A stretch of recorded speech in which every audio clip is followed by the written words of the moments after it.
President Davis, the live stream is now in progress. You may turn on your mic and start the meeting. Good evening and welcome to the April 23rd regular board meeting of the Capistrano Unified School District. This meeting is now in session. The time is 5 p.m. Please note, Trustee Zollinger is teleconferencing from the board meeting this evening. Therefore, all votes shall be by roll call. Her location is posted on the agenda. Mrs. Hayes, please call the roll.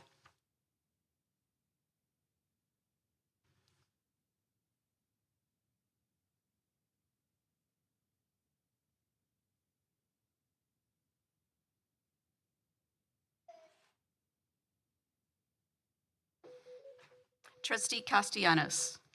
Trustee Castellanos is absent. Trustee Pritchard. Trustee Pritchard is absent. Trustee Zollinger. Trustee Zollinger is present. Trustee Zollinger is present. Trustee Adams. Present. Trustee Jones. Present. Trustee Bullicus. Trustee Davis. Present.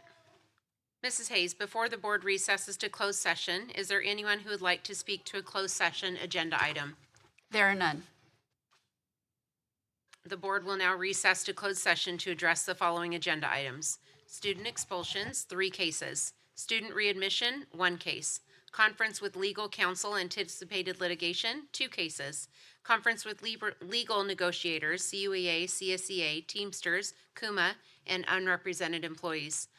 Conference with real property negotiations, 4 properties. Liability claims, 3 cases. Conference with legal counsel, anticipated litigation, 2 cases. Conference with legal counsel, existing litigation, 6 cases. Public employee, discipline, dismissal, release, 1 case. The board will now recess to closed session.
President Davis, the live stream is now in progress. You may turn on your mic and open the meeting. Good evening and welcome to the April 23rd regular board meeting of the Capistrano Unified School District. The meeting is now in session. The time is 7 p.m. Please note, Trustee Zollinger is teleconferencing into the board meeting this evening. Therefore, all votes shall be made by roll call. Her location is posted on the agenda. Mrs. Hayes, please call the roll. Student Board Member Verundo.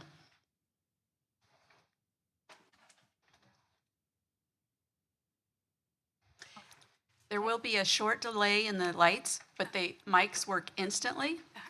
Here. Trustee Castellanos. Here. Trustee Pritchard. Present. Trustee Zollinger. Here.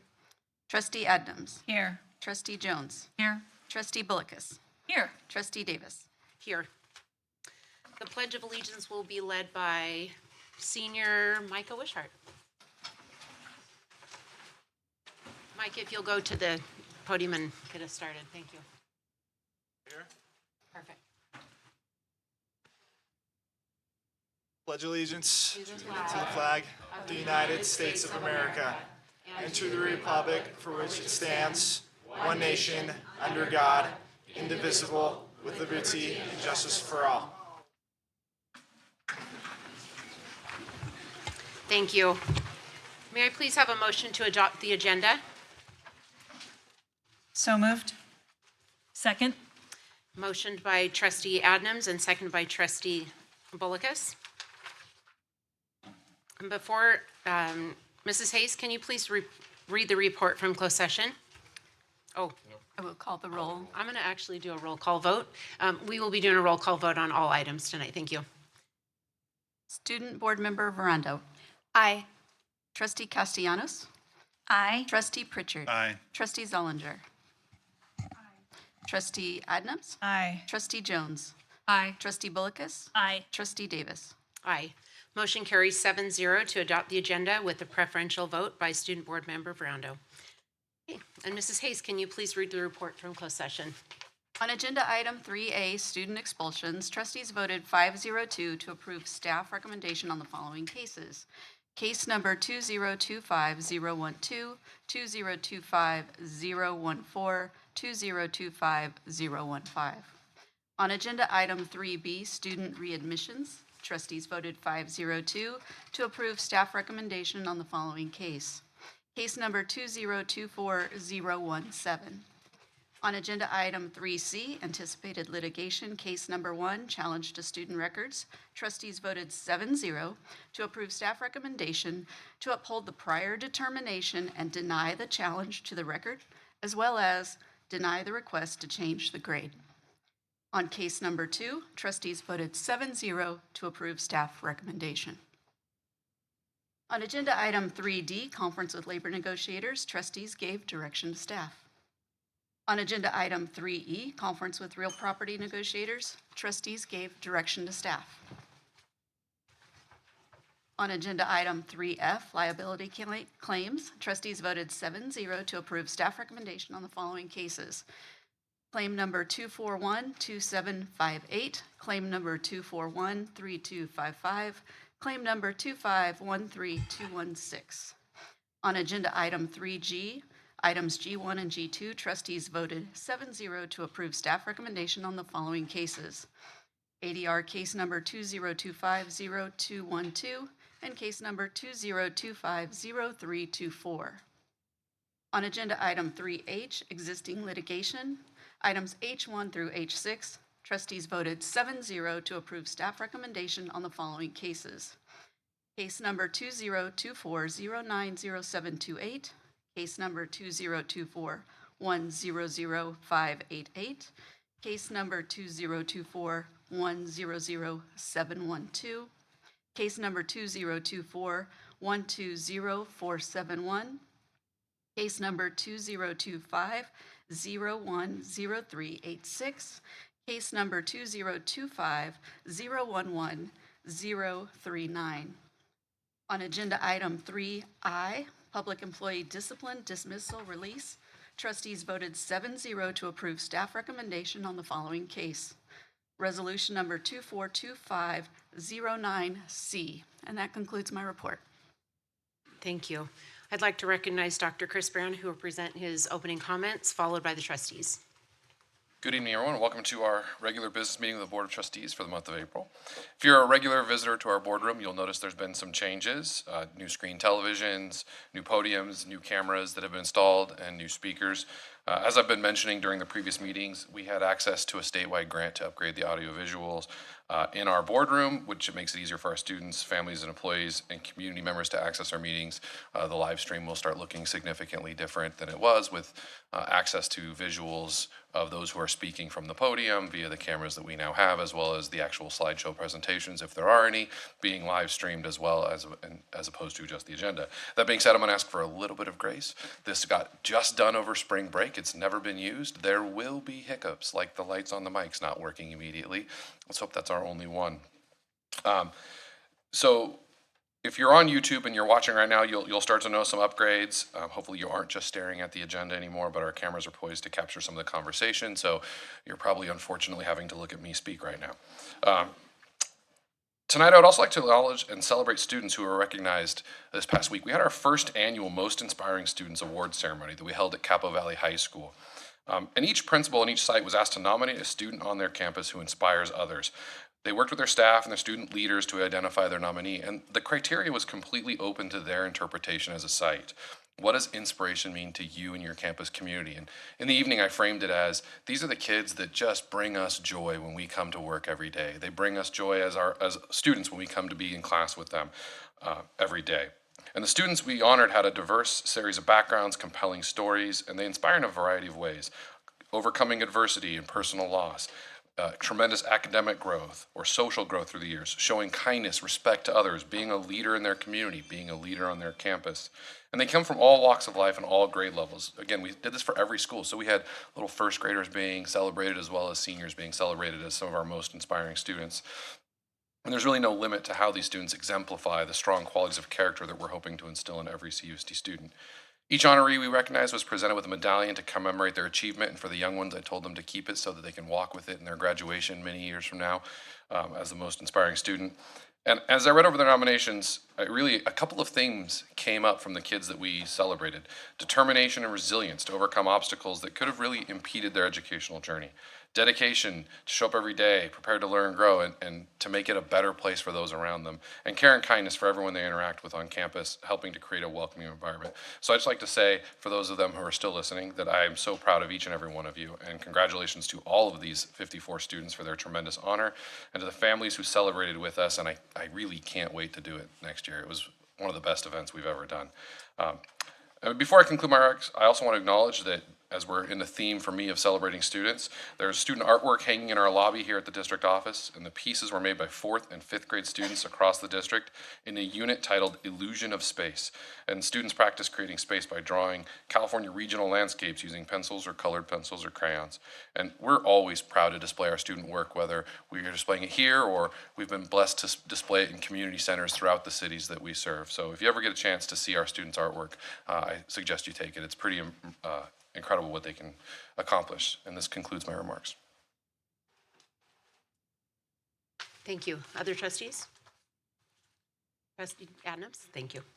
I too went to that most inspirational student awards, and it was amazing, and those students are truly inspiring. I also wanted to comment on a recent visit I had at Dana Hills High School. I visited the STEPS classroom there. I was invited into what's called the Spider Lab, and I want to read this correctly so I don't get it wrong. The Spider Lab is a work-based school program that prepares our next generation of entrepreneurs and graphic leaders through a student-run business. This all started when the Dana Hills High School STEPS program partnered with our CCA and with support from the Workability program to start a t-shirt business. They started small with a direct-to-garment t-shirt printer on loan from CCA, and then after a successful year, they acquired a new DTG printer and heat presses through a CUSD medical grant written by the Occupational Therapy Department.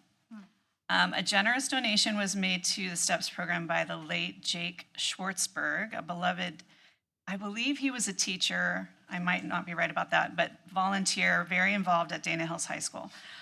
With that donation, the program has been able to contract with Spider Lab. And I got to meet Calvin and Eli, my new best friends, who, while I was there, actually made me a t-shirt with all their new equipment. Thank you, Trustee Jones. And I'm wearing it tonight. I told them I may never take it off. It's got my name and all the logos of my schools on it. And I watched them make it right in front of me. So shout out to Calvin and Eli. I love my t-shirt. I really may never take it off. And I just was so impressed with the whole program. I met the teachers. I love what they're doing with our STEPS kids there. They take them out on paddle boards. They take them kayaking. They've partnered with so many people in the community. And that's just my heart, is when we can work together as a community leaders, church leaders, and schools coming together to really help bring hope and a future to some of these challenged students. I did say that I would give a few shout outs to the partners. Well, first of all, huge shout out to the teachers, Rob Harris, Joel Tapper, and Angela Rinke. I hope I'm saying your name right. What an amazing job they're doing. Also, huge shout out to Principal Brittany Casey for her support and oversight of such a great program. They also asked me to recognize some of our community partners who have helped build this amazing program. So I'd like to recognize Jim Miller from Coffee Importers, Kelly Rinderknecht, General Manager at the Marina at Dana Point, Gilbert Griffiths, the Facility Manager at the Marina at Dana Point, Diane Wenzel and Steve Serafino at West Wind Sailing, Glenn Norwood with Dana Point Outrigger Club, Vicki Patterson, youth program coordinator and Stand Up to Trash founder, Mike and Carrie Foster at Killer Dana's Surf Shop, and Alexander Eisner, part of the CTCN Foundation. So thank you all so much for working with these kids. You're truly making an impact that will last a lifetime. So thank you. Thank you, Trustee Adams. Other trustees? Okay, Trustee Bullicus? Good evening. Well, I had announced in January that it was the beginning of robotic season. It is now April, and it is the end.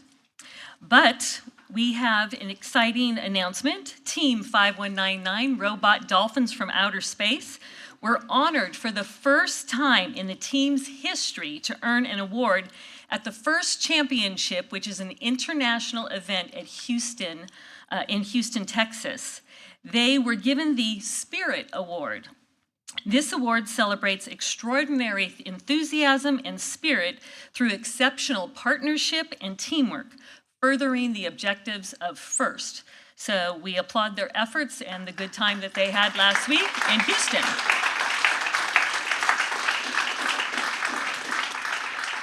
And along the lines of celebrations, yesterday was Transportation Appreciation Day.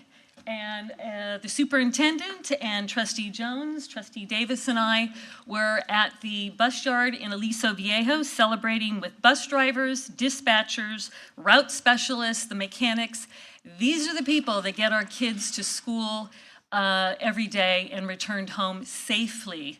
And you know, it's such a joy to listen to these bus drivers that they are as engaged as teachers are with kids. Some of them have driven the same route and have seen the kids grow up, and they have many stories to tell. And a lot of people who work for us, who've worked for us for 20 years, 25 years and more. So that's how we started our day yesterday. It was wonderful. Also want to remind you, this is Spring Musical Play Performance Month. And I know I'm going to the Tony Award-winning musical at Tesaurus tomorrow night, Hadestown. And we also have at San Juan Hills High School, Les Miserables. That starts tomorrow night.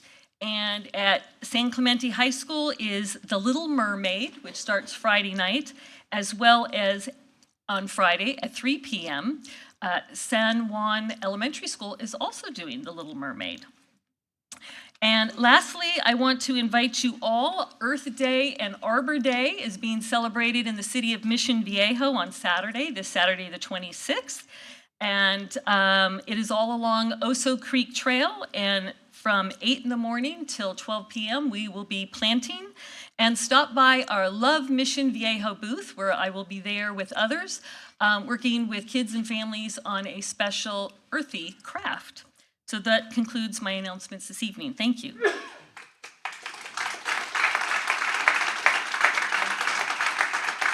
Thank you, Trustee Jones. First of all, I want to say that my better angels were not with me at our last meeting, and I implied that the community shouldn't criticize us. That was wrong, and I apologize. But I also have a success story I want to tell about, which regards English learners in CUSD. First, kind of a little background. Some might not know a lot about this. When a student enters our district, they're formally classified as either English fluent or English learning. The process of developing an English learner's English skills starts almost immediately and culminates when they complete certain steps to be classified as English fluent. We call that process reclassification. A year ago, at the Marco Forster Middle School open house, Principal Kat Thompson brought to my attention a small technical shortcoming or hole in our reclassification process that was making it difficult for some students to be reclassified as quickly as they ought to. I brought the problem to the attention of the district staff, and they took action to correct the issue. So last month, I was at this year's open house at Marco, and I asked Principal Thompson how things were going with the school's English learners and the corrected reclassification process. I was pleased to learn from her that the process now allows those who are on track to be reclassified to do so expeditiously. But I was more than pleased to hear that this means more resources can now, and effort can now be devoted to those English learners who really need additional attention to develop their English skills. I mean, this is so huge. It just is huge. This is a much improved outcome for students, both those who've completed timely reclassification and also those who need additional support in their journey to become English fluent. So I've thanked the staff before for handling this issue, but I'm also going to do shout out to Dr. Rowena Mack, Dr. Michael Gomez, and Superintendent Brown for their work. This is a real win for English learners, and also to Mrs. Thompson at Marco for telling me about it in the first place and trusting me to take the information further, and also for the reclassification coordinators at each of our schools who are helping with this now. Thanks.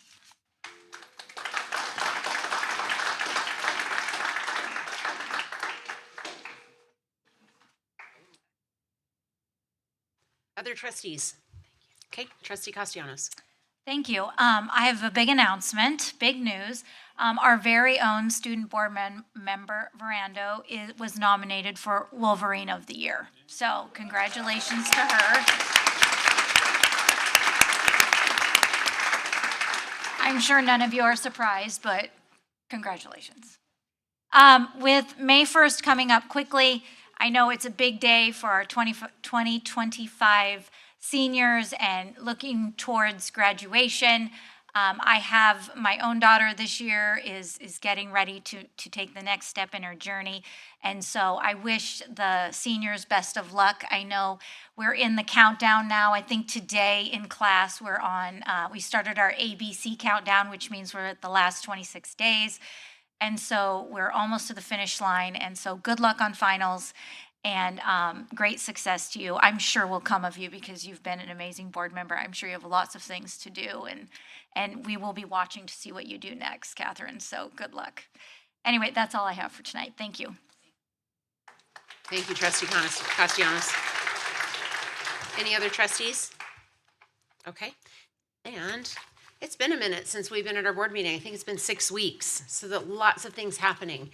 We're able to attend the Teacher of the Year celebration. Aaron Bro is these three teachers are moving on to the Orange County High School or Orange County Teacher of the Year celebrations, which then have the opportunity to move on to state. So we have Tricia Humphreys from Ladera Ranch Middle School, Soraya Espinoza Perez from San Juan Elementary School, and Aaron Bro from San Clemente High School. And this is just incredible. It was great to see that, and we had that opportunity to celebrate our teachers.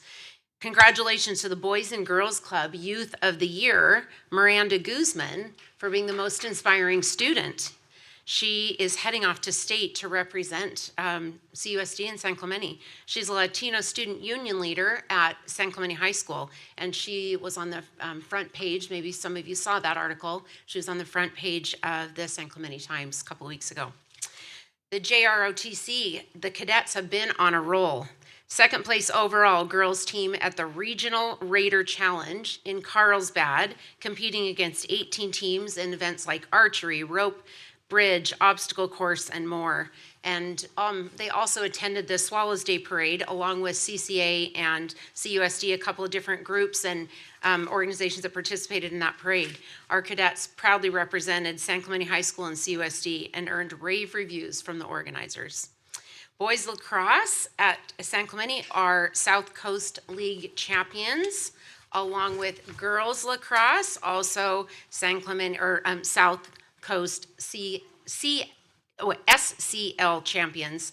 Boys volleyball, also SCL champions, and all other spring sports are currently in first place. Stunt, boys swimming, girls swimming, baseball, and softball for San Clemente High School. As a couple of other trustees mentioned, all the musicals are underway, and Little Mermaid is at San Clemente High School, and if you're looking for somewhere to go see something great this weekend, Underneath the Stars up on Upper Campus. And the others have shared some of the others. Had an opportunity to attend a few songs meetings regarding the decommissioning of the San Onofre power plant in the last couple of weeks.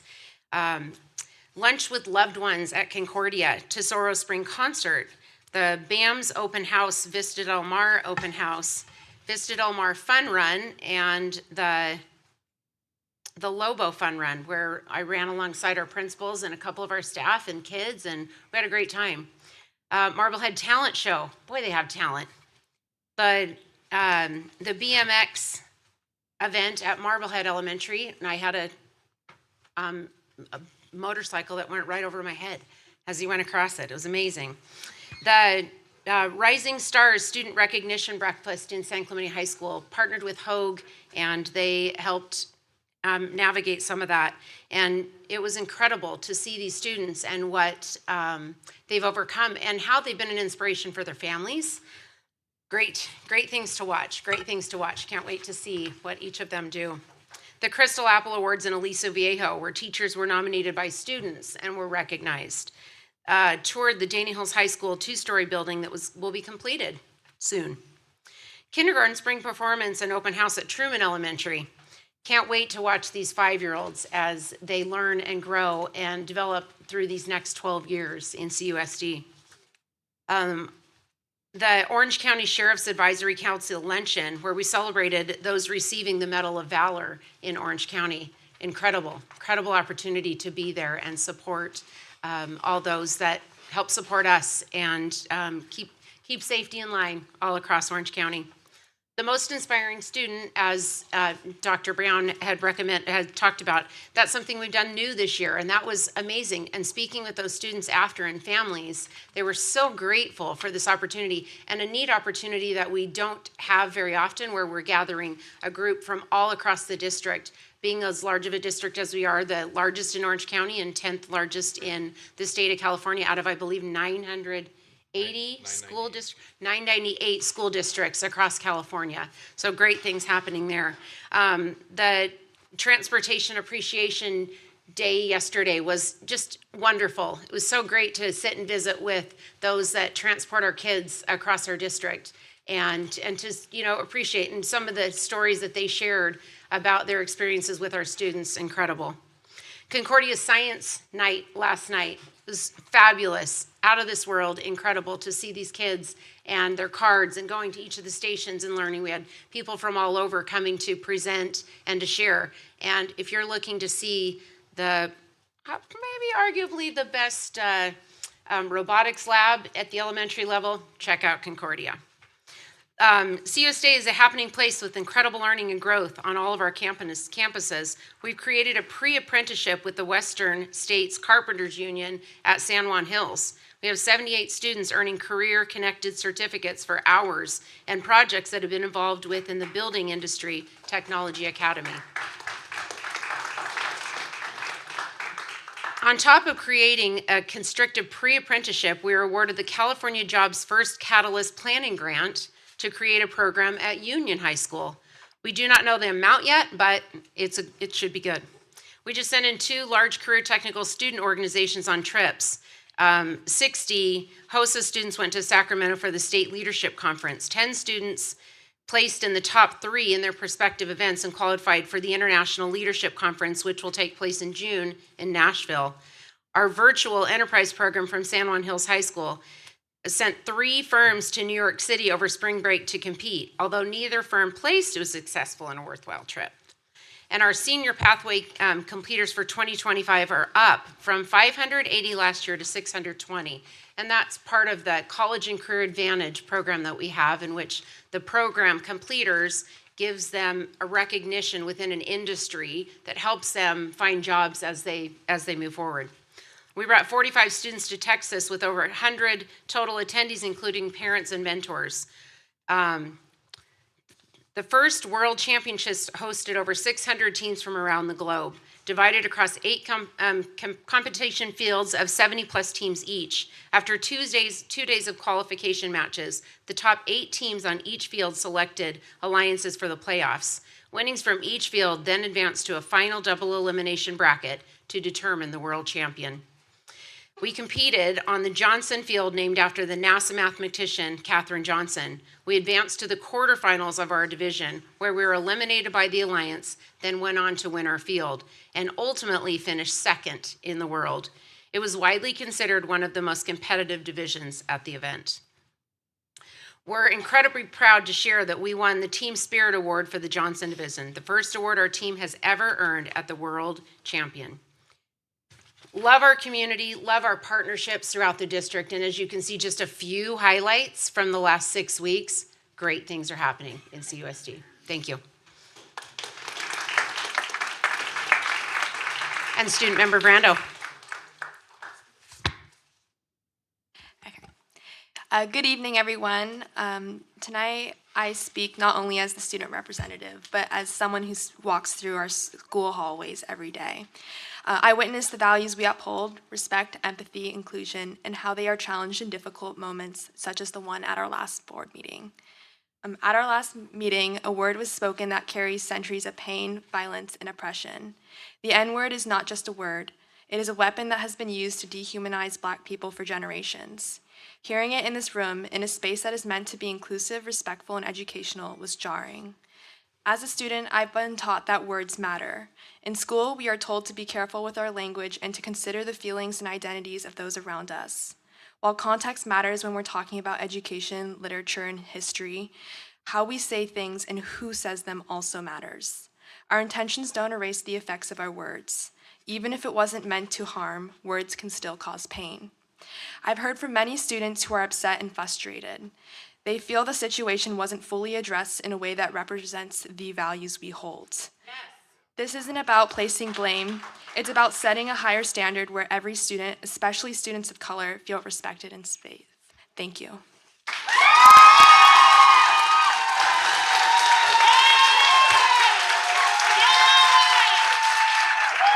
Thank you.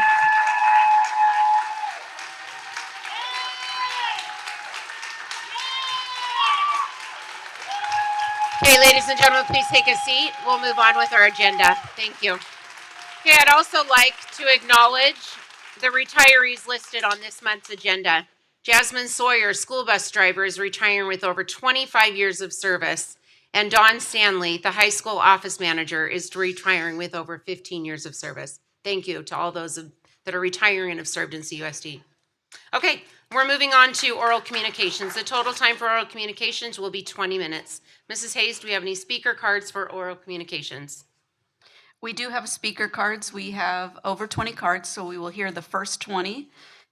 Any of those who are not called to speak may speak after all other business of the board is completed. So I will call up the first 10 to line up, and you'll line up over by the far doors along the wall by Mr. Jindra. McKenna, Micah, Callie, Michelle, Lisa, Heidi,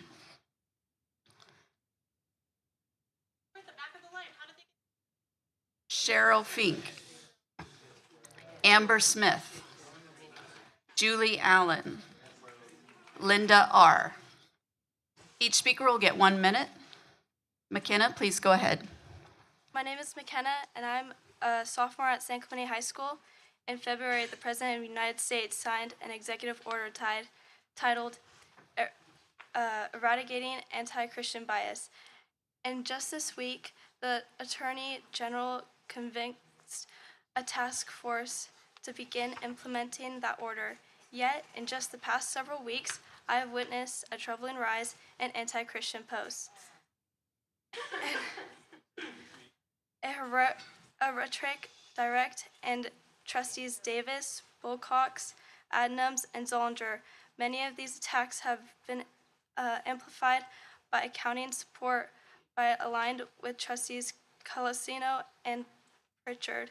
Tonight, I ask, will this board publicly denounce any attacks on personal religious beliefs, and what steps is this board taking to complete with the President's executive order to ensure that our schools remain a safe, welcoming place for all religious? The time is up. We may be having, I'm going to have to ask you to stop. We may be having difficulties tonight with the buzzer. So I'm going to ask you, please hold your applause.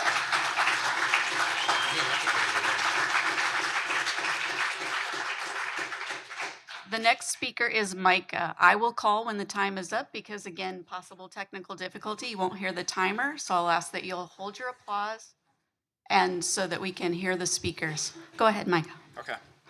My name is Micah. I am a senior at San Clemente.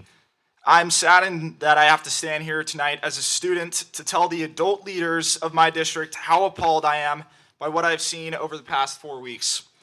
Every night, we see manufactured division on the national stage. It is absolutely heartbreaking to now see CUSD trustees creating that same division here at home. Instead of building unity, trustees Castellanos and Pritchard are choosing chaos and conflict at tonight's meeting. CUSD needs leaders committed to healing and bringing us together, not tearing us apart. Anyone unwilling or unable to do that has no place on this board. Tonight, I am calling trustees Castellanos, Pritchard, and any trustee voting to censor trustee Balakis to resign immediately. Thank you. Our next speaker, again, I need you to hold your applause so I can call the next speaker. Callie Ellington.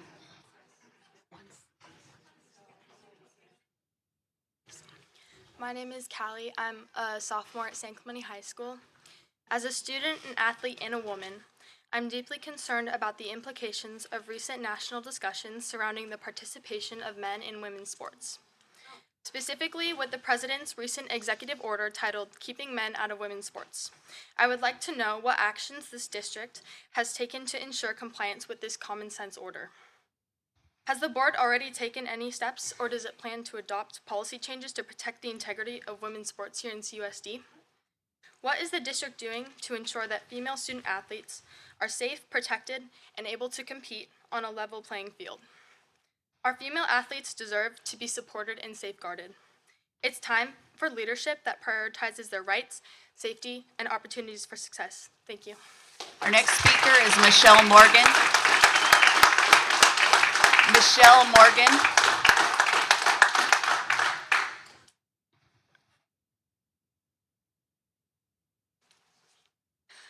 Our children deserve to grow and learn in an environment free from the toxicity of political warfare. Trustee Castellanos' influence over hostile activist groups and partisan media outlets threatens that safe environment. Our schools must be sanctuaries for education, not battlegrounds for ideological agendas. We must be steadfast in defending the integrity of our classrooms and protecting our students' right to an education free from political manipulation.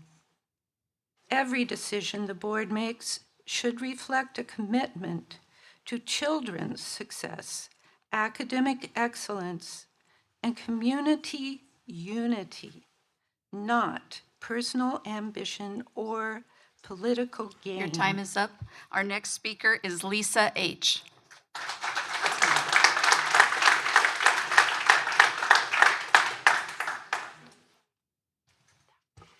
Good evening, trustees.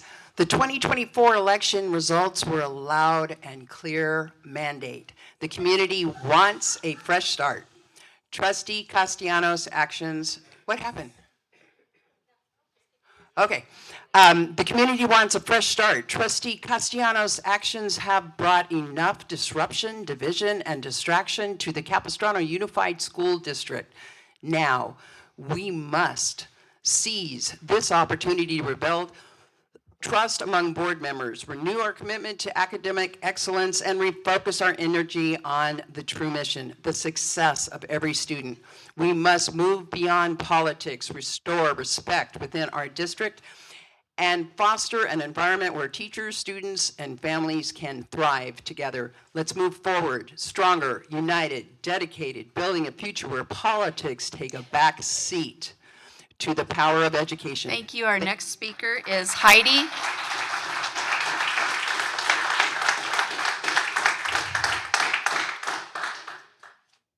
Thank you, trustees. I'm here to speak on behalf of fairness in girls' sports.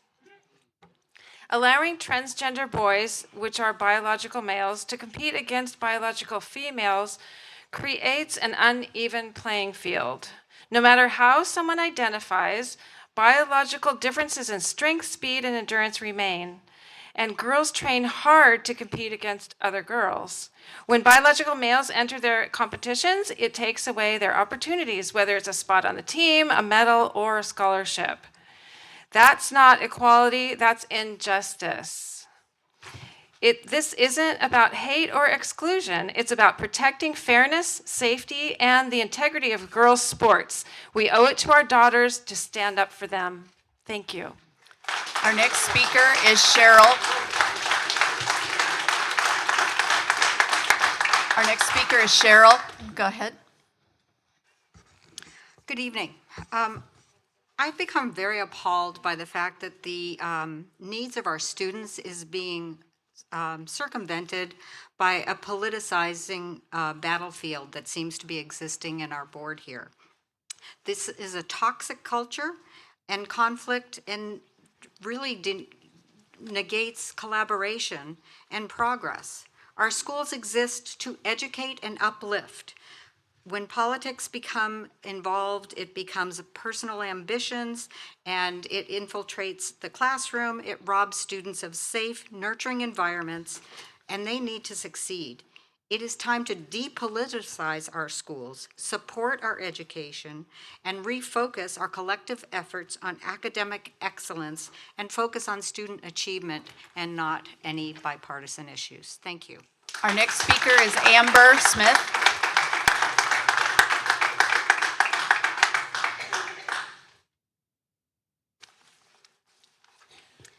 Trustee Castellanos has aligned herself with groups like Our Schools USA and Our Schools Capo. Outside private interests, shut up. Outside private interests that bring a toxic political agenda into our district. These groups thrive on spreading division, stoking fear, and creating unnecessary conflict, not offering real solutions for our students. Our children are not pawns in a political chess game. Our classrooms should be places of learning and growth, not ideological battlegrounds. We must reject the influence of radical, hate-fueled organizations and return our focus to what matters, delivering the best possible education for every child in Capistrano Unified. Our district's future depends on leaders who are committed to education, not political gain. Resign, Trustee Castellanos. Our next speaker is Julie Adam. Our next speaker is Julie Allen.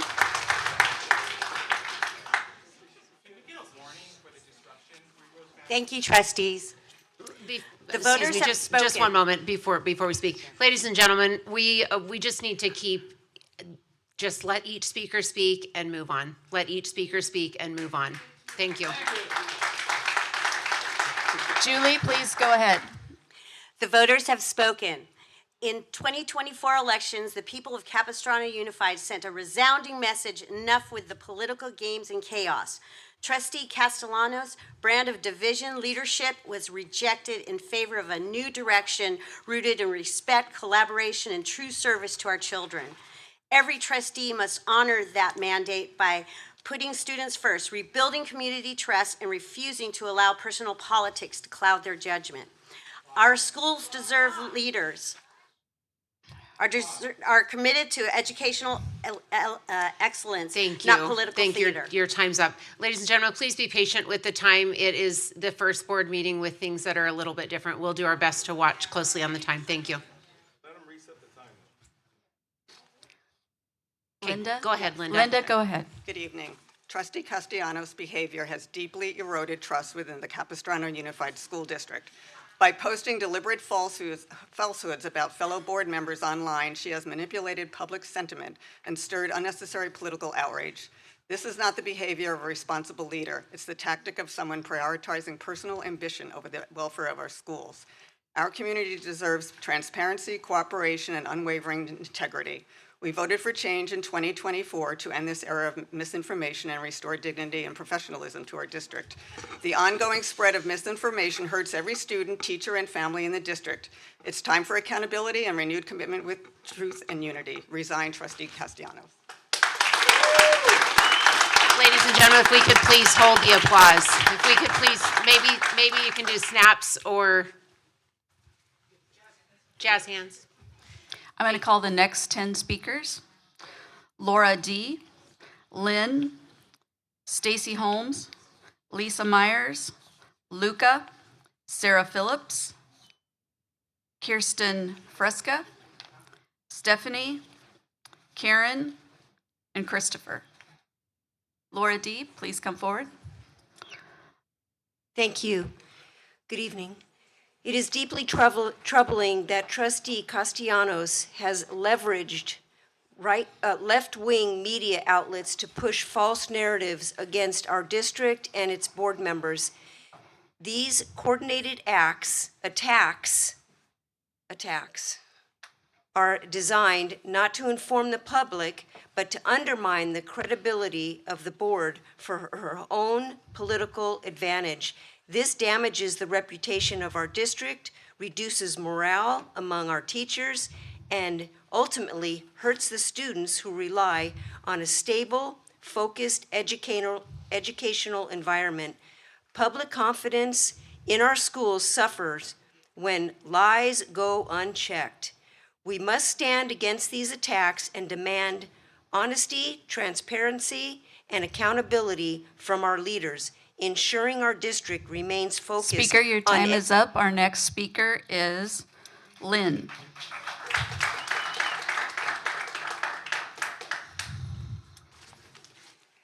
Good evening. I've been a resident of Orange County for more than 70 years and a product of Orange County schools, including graduating from UC Irvine.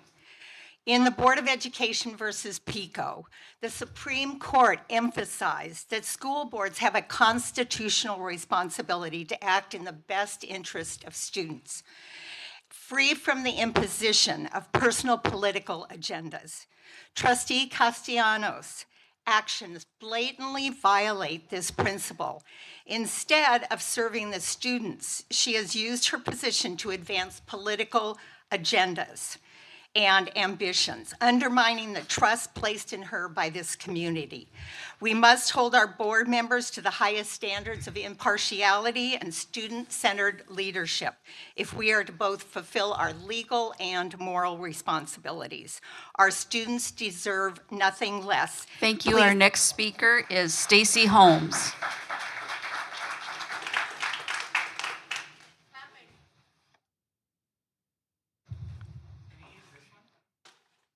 Sir, you may use the mic on the table. Thank you. I'm a retired public school employee. For 40 years, I was in public education. For 19 of those years, I was a local school district superintendent or a county superintendent, most of it in the New England area. And I am stunned. Never in my career anything close to hearing the N-word from the dais of a school board, and this is now on each of you. to countenance this for a period of time that this is going on. If something like this were to happen in any place I've been in 40 years, it would have been over the next morning. There are people that are going to send their children to school, and the school will do its best to provide an education in spite of the Board of Education. And there are people who would prefer to send their kids to school because the Board of Education is supporting what's going on in the schools. You guys got to decide. But this should not have taken longer than the next morning to be resolved. I'm ashamed. Our next speaker is Lisa Myers.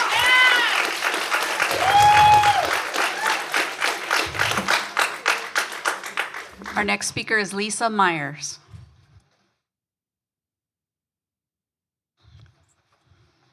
First, I'm going to start with a response to Gila Jones' comment last month.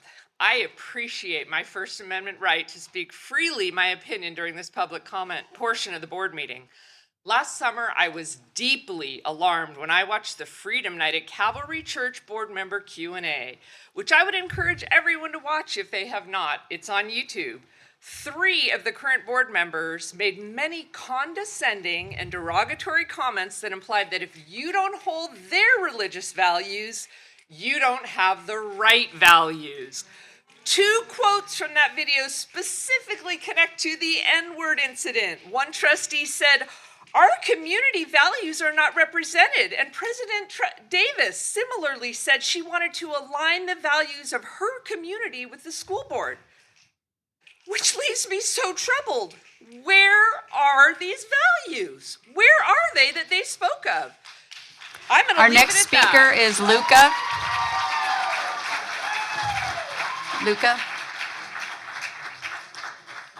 Ladies and gentlemen, if we could please hold the applause. Luca, go ahead.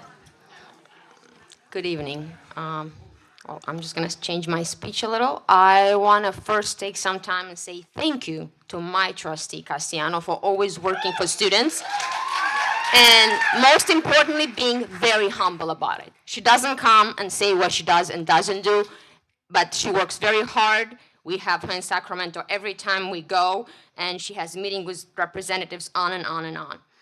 But tonight, I just want actually to say what PTA does in this district. We were very honored to have our first educational panel. We were honored to have and welcome Congressman Mike Levin, former Senator Josh Newman, and Donna Cleary, Chief of Staff for Assemblywoman Lori Davis. This was just a moment, one moment, when we were talking not politics. We were parents, teachers, and community members. We were talking about things that matter, schools and children, schools that our kids rely on. So tonight, Board President Davis and this board, Thank you, Luca. I'm sorry. Our next speaker is Sarah Phillips.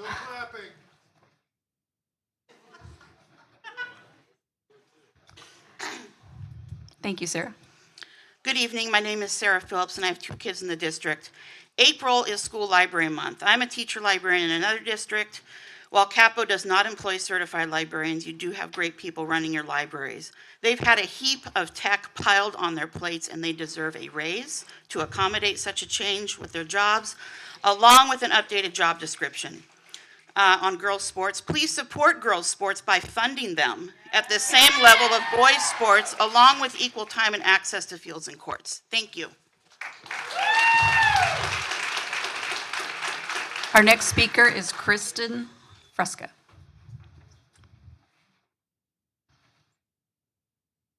Good evening. I just want to take a chance to say thank you to you. I have 5 kids in the district. I'm in and out all the time at all the campuses, and I just think we are very fortunate to be at a place that you can walk through and you can see the buses bringing kids that needed to go here, all the programs, all the sports, the activities, the clubs. I'm just very grateful. Our superintendent was at the BAM Sioux School performance that my kids led me believe, like, Mom, you don't even need to come, but it was amazing, and I'm really glad he got to see that too.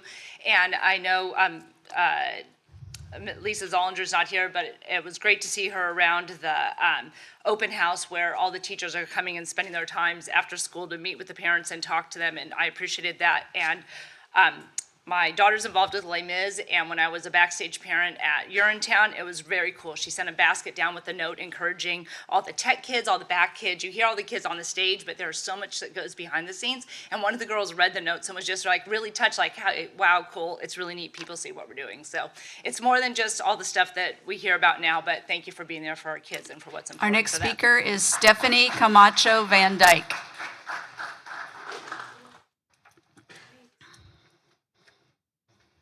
Good evening, members of the board. My name is Stephanie. I'm a staff member at the LGBTQ Center OC. I'm also a product of this district, K through 12. What happened before was not an unfortunate choice of words. It was a public act of harm. When racial slurs are spoken, especially in the context of our educational leadership, the impact reverberates far beyond the moment. It tells students of color, families of color, our community members of color that their humanity is negotiable. At the LGBTQ Center OC, we hear from youth who are navigating their schools where their identities are misunderstood, ignored, and actively erased. This moment is not just about accountability for a racial slur, it's about acknowledging the compounded harm within our current climate.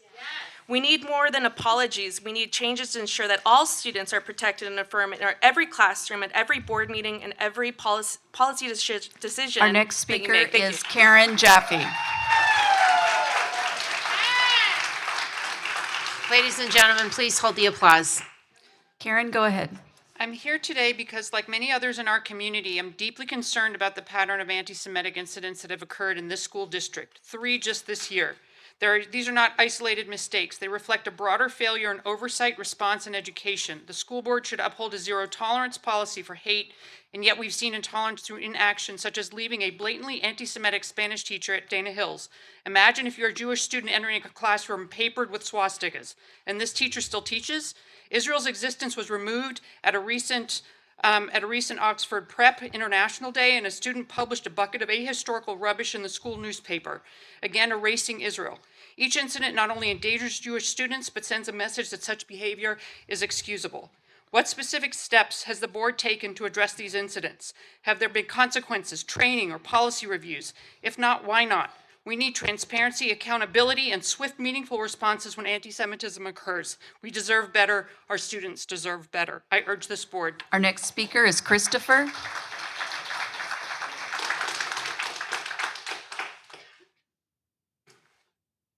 Good evening, trustees and the community. My name is Christopher Meza, and I'm the Chair for Criminal Justice for the NAACP Orange County Branch. And I want to talk about the use of the N-word that was spoken aloud by an elected board member.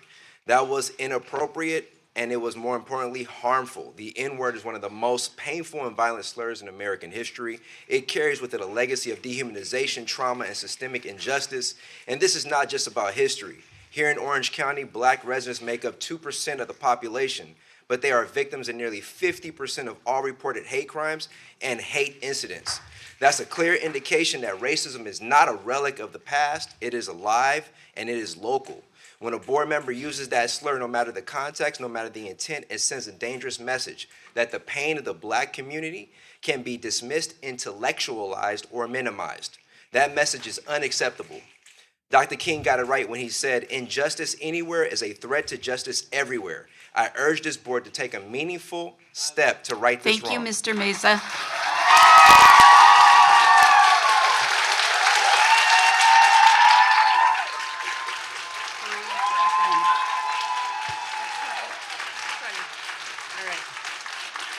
May I have a motion? Thank you. Okay, thank you. And we are moving on to discussion, action, information items. And 12A, trustee request to agendize a resolution. May I have a motion to agendize a resolution for censure at the next meeting? So moved. Moved by trustee Pritchard, seconded by Second. trustee Castellanos. Okay? And President Davis, yes. I would like to amend the motion to agendize this resolution for censure to include trustee Castellanos and trustee Pritchard. Okay.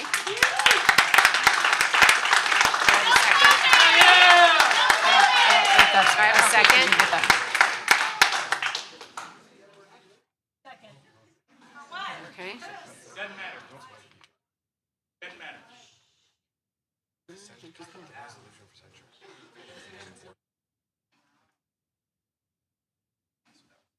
I guess I would ask for clarification because I'm not sure what we're being censored for.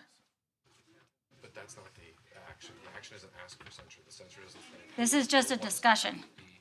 When, if and when it came back, then you would ask who and what could censure at that point. And we'd like to recognize Christy Castellanos, trustee area 5, who will present the item. Thank you. Okay. So, tonight, my agenda item is in regards to the racial slur used by Trustee Bullicus at our last board meeting. I have thought long and hard about this. And I'm a mom. My kids grew up in this district. I teach every day in the public schools. And I am a fierce public school advocate, and maybe to a fault. But words matter, and I probably can't even articulate this as well as our student board member just did earlier. She did a fabulous job.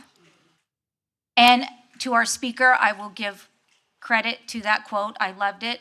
This is on each of us. And you committed to me and this school district that you were focused, to my new board members, that you were going to be part of a governance team. And you wanted to work to move this district forward. And it has been an adjustment for me. I sat in your seat, President Davis, for 2 years and tried to run calm, organized meetings. So I know exactly what it is like to sit in that seat. And I ask this board to please listen and have transparency and have a conversation in front of the public and call a special board meeting so we could discuss what had happened. That was denied. So I feel like I have to bring this has to be a discussion for us to have in front of everybody. They deserve that. Our students deserve that. Tonight is only about having a discussion about whether you're willing to discuss censure next time so that I can place it on the next agenda in May. It is not voting on a resolution tonight. I just want to make that clear. I have served on this board for 5 years, and it has been one of the most difficult things I have done in my life because I've had to learn that it is not about me and I. It is about we as a board member, as a board, and we move forward as a board. I cannot move this district ahead or forward on my own, and I have learned that. And maybe just several weeks ago when I was asked to come to board workshops and to engage in governance. And I came and I engaged and I read. I spent my whole spring break and I listened. I am trying to listen because that is what matters. If your words matter, then you put those words into action tonight. When one of us makes a mistake or does something inappropriate, then we have to hold ourselves accountable. It doesn't matter who it is. We owe that to ourselves and to the public and to the children we serve every day. I have read the book, which I was asked to read, and I come and I sit in meetings with you, and you promise me that you are about kids, and you are about all kids, and you repeat the word all the time. All kids. Then that's what you have to do tonight. You have to protect all kids. Because kids in this district were hurt by words that were said in this board meeting last month. And please take a moment. It doesn't matter what is happening in this room right now. It matters how this board moves this district forward. We are great. And we do amazing things here. And we celebrate every month about our amazing accomplishments. But there is a lot of work to be done. And it cannot be done. I will guarantee that. And Dr. Brown, you know it to be true. It cannot be done if the board does not serve as a governance team. I didn't pick the team. You did. But I have an obligation, and so do they, to work together as a team and to move this district forward. And that is what I expect tonight. So, that is the agenda item. It is to have a discussion, if anybody has any questions. It is to place a resolution for censure for Trustee Bullock's inappropriate racial slur at the last board meeting. Thank you. Wait, Mrs. Hayes, do we have any?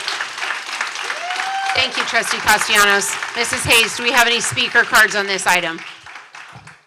Yes, we have speaker cards. Thank you. So it will be 1 minute each because we have for 20 minutes because we have more than 20. So it'll be one minute each, and I'll call the first 10 speakers to line up along the far wall as we did before.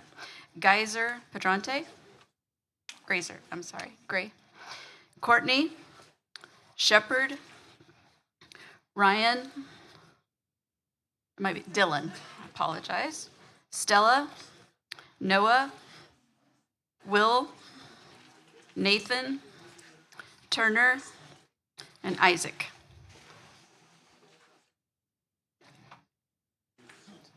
When they hit 1 minute, watch the timer. When they hit 1 minute, cut off the mic. The timer. Thank you.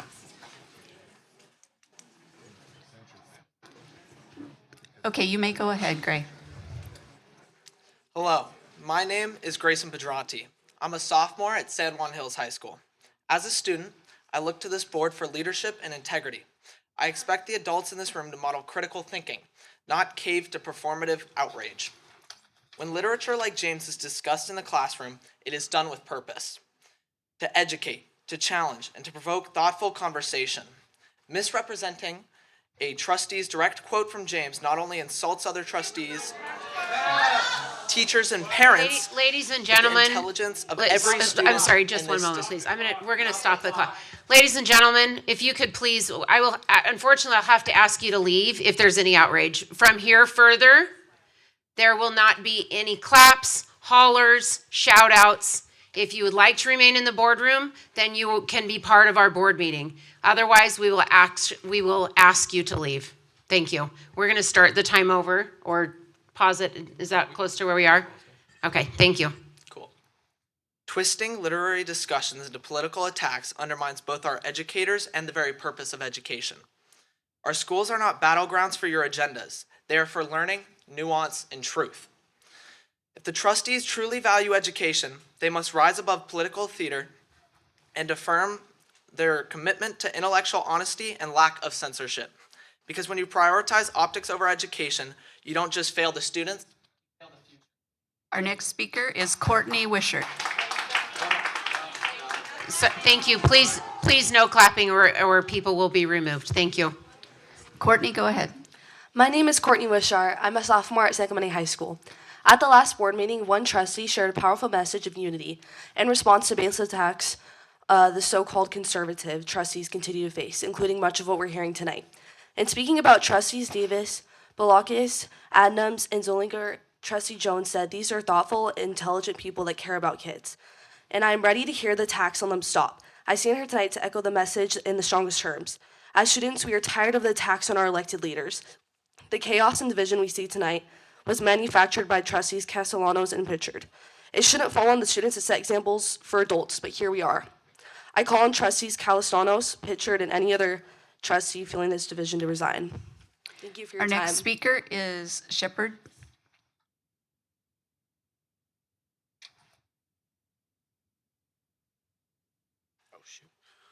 My name is Shepherd Turner, and I'm a sophomore at San Clemente High School.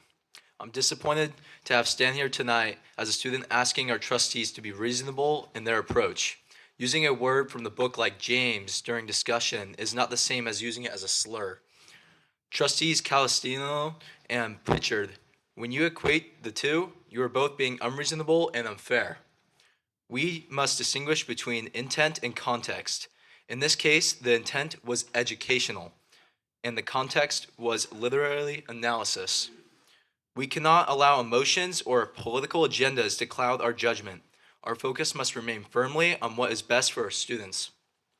Fostering critical thinking, academic freedom, and honest discussion.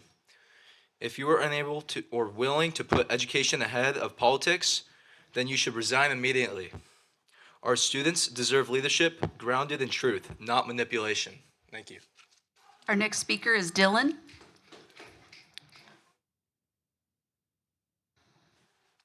My name is Dylan Dow. I'm a sophomore at San Clemente High School.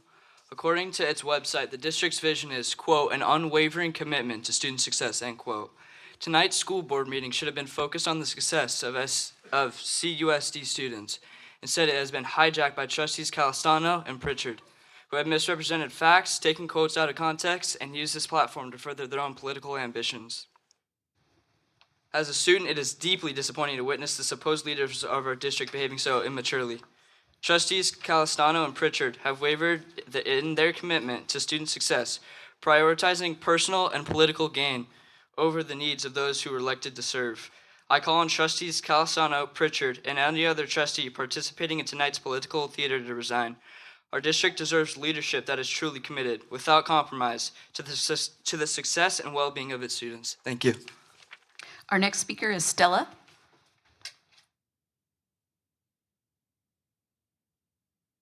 Good evening, trustees. My name is Stella Ernest, and I'm a senior at San Juan Hills High School.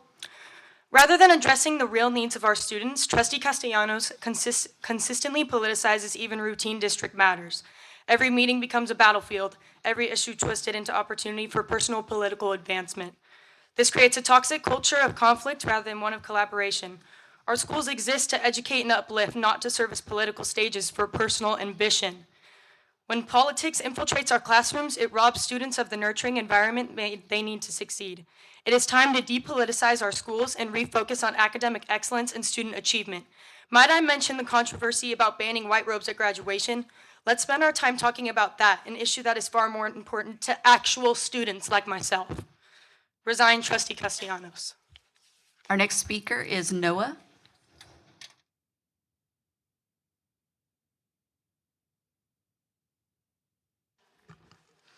My name is Noah, and I am a 8th grader at Vista Del Mar Middle School. At the last board meeting, every trustee voted to approve the book James material for high school students. In doing so, the board recognized that students like me have the maturity to engage with sensitive topics in languages and literature. But if a trustee cannot handle the very words they approved for us to learn about, then they lack the maturity required to lead this district. If you can't meet the standard you set for your students, you have no business standing on the boards of trustees. Tonight, I am calling for trustees Castellanos, trustees Pritchard, and any other trustees who cannot meet the standard to immediately resign. Our next speaker is Will.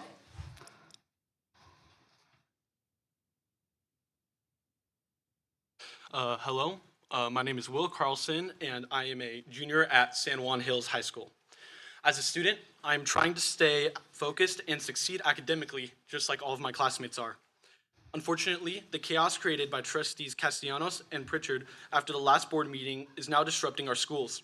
Students like me should not be dragged into political games caused by trustees who refuse to work with their colleagues. According to the district's own website, board members are supposed to focus on student learning and success. Trustees Castellanos and Pritchard are failing that duty by creating distractions that pull students away from what matters most, our education. Because of this, I am calling on trustees Castellanos, Pritchard, and any other trustees supporting the censure of Trustee Bullicus to resign. Thank you. Our next speaker is Nathan.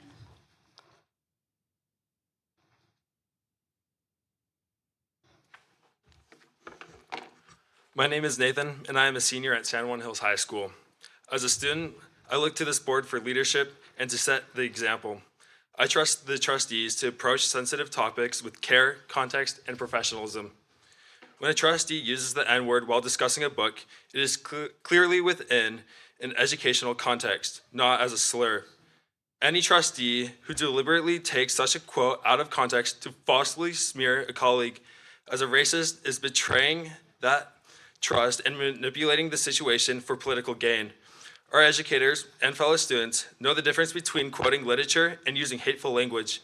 We should be standing with our teachers and protecting academic integrity, not weaponizing it for political theater. Any trustee unwilling or unable to uphold these basic principles, as Trustee Castellano and Pritchard have shown tonight, should resign immediately. Our district deserves leader. Thank you. Our next speaker is Turner Rockwell. Turner?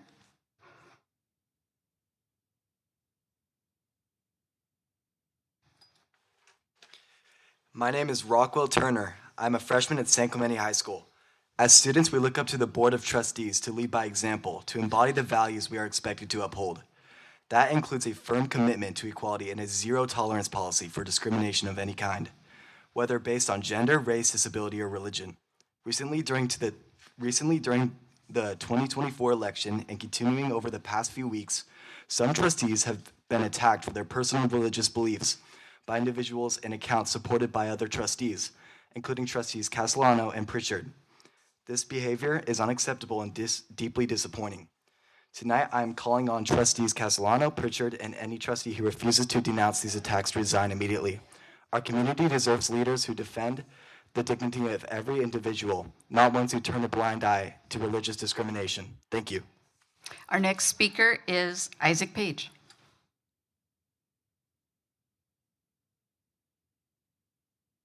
My name is Isaac Page, and I'm a junior at San Juan Hills High School. I'm not here for a Christian matter, and I understand not everyone here believes in the Bible, but there are still important lessons that come from it. In the Bible, they bring forth a woman who committed a crime. The crowd wanted to stone the woman for what she had done. Jesus then said, "He that is without sin among you, let him first cast a stone at her."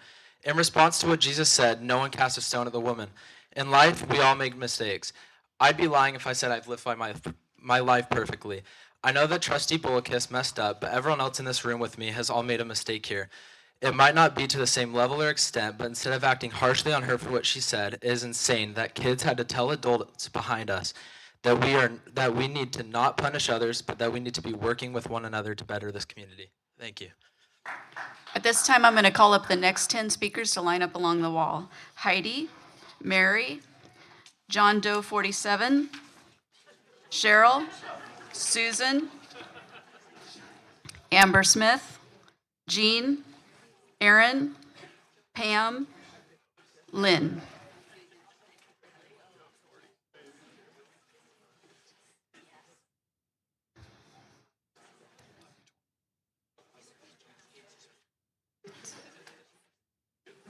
You want me to double count? Heidi?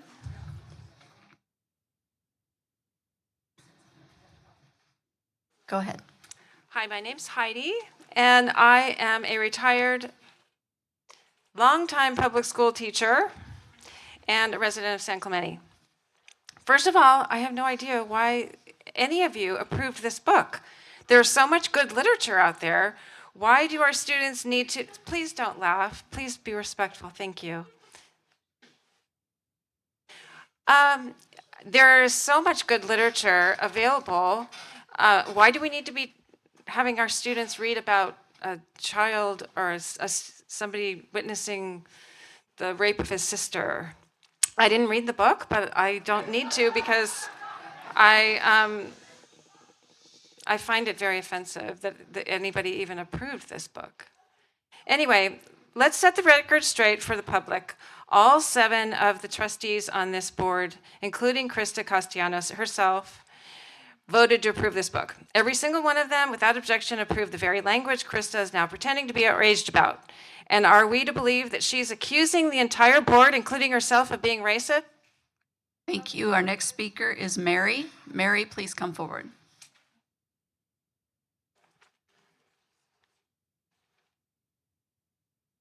Good evening. Let's be clear. During her campaign, Krista Castellanos promised their classrooms would be without politics. Yet here we are, just a few months later, and she's at the center of a political circus. wasting thousands of taxpayer dollars on lies, witch hunts, and lawfare. Krista stands against parent rights, and she is heavily backed by private interest groups who care more about power than our children. She lost her grip on the board, and now she'll stop at nothing to claw back, even if it means dragging CUSD down with her. Our community sees through this. We reject Krista's chaos, and we demand that she put students first, not her political ambitions. We demand Trustee Castellanos resign. I'm a former teacher, nationally board certified, and I am appalled at what I'm seeing tonight. I see something completely blown up, hyperbolized, just for political gain. And I'm very sorry to see this. This is where education has turned. It is very, very sad. Our next speaker is John.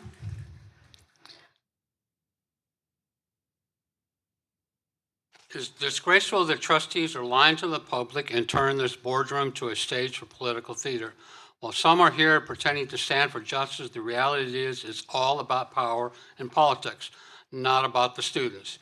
CUSD will not be hijacked by radicals like Christine Castellanos, who would rather create chaos than celebrate success.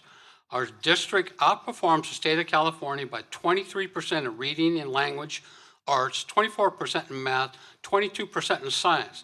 That's because of hardworking students, dedicated teachers, and engaged parents, not because of political games. Christia Castellanos and her political allies should be ashamed. It's time to put the focus back to where it belongs, on education and excellence. Concerned parent, grandfather. Thank you. Our next speaker is Cheryl.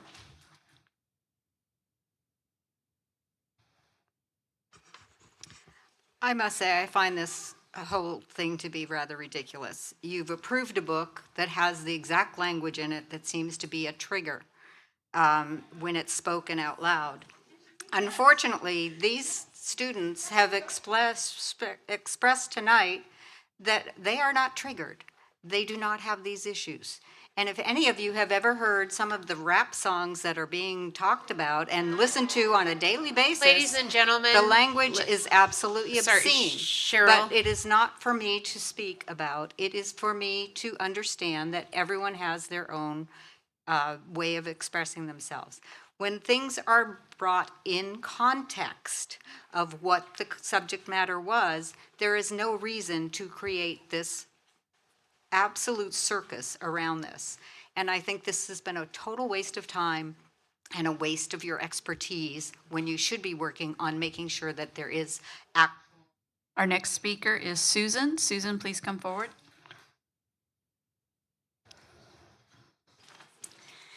Because of Trustee Krista Castellanos' reckless lies to the public on her social media about this very issue, real people are now being put in danger. Just recently, one of our board members was accosted while shopping at the San Clemente outlets. Her safety, her very well-being was jeopardized because of the false narratives Krista has irresponsibly pushed. But it's not just our trustees at risk, it's also parents who bravely come to the boardroom to speak up for their children. Krista's actions have created a hostile, dangerous environment, all for her own political gain. This is unacceptable. Leadership demands responsibility, not reckless behavior that endangers our community. Krista Castellanos must be held accountable for the chaos she has unleashed. We demand the trustee Castellanos to resign immediately. Our next speaker is Amber Smith.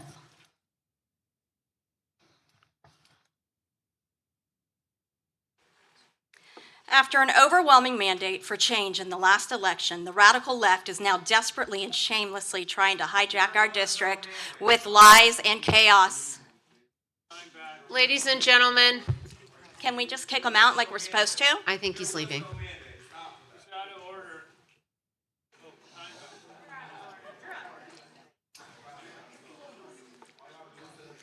Oh, hold up my time.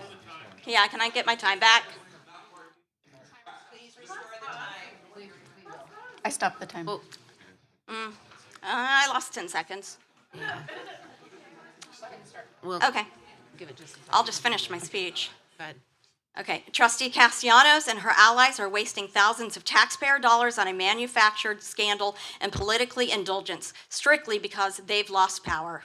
Instead of focusing on our students, the kids who are outperforming the state by significant margins in reading, math, and science, they'd rather create division and confusion. But no weapon formed against us shall prosper. These plans will not prevail. CUSD will stay focused on excellence, not political theater. We stand for our kids, families, truth, and the future of this district. And we will not allow these radical tactics to destroy that vision. 4, 5. Okay, your time is up now. We counted a 10 additional 10 seconds. And you used that time. We let it run. Thank you, Amber. Our next speaker is Jean.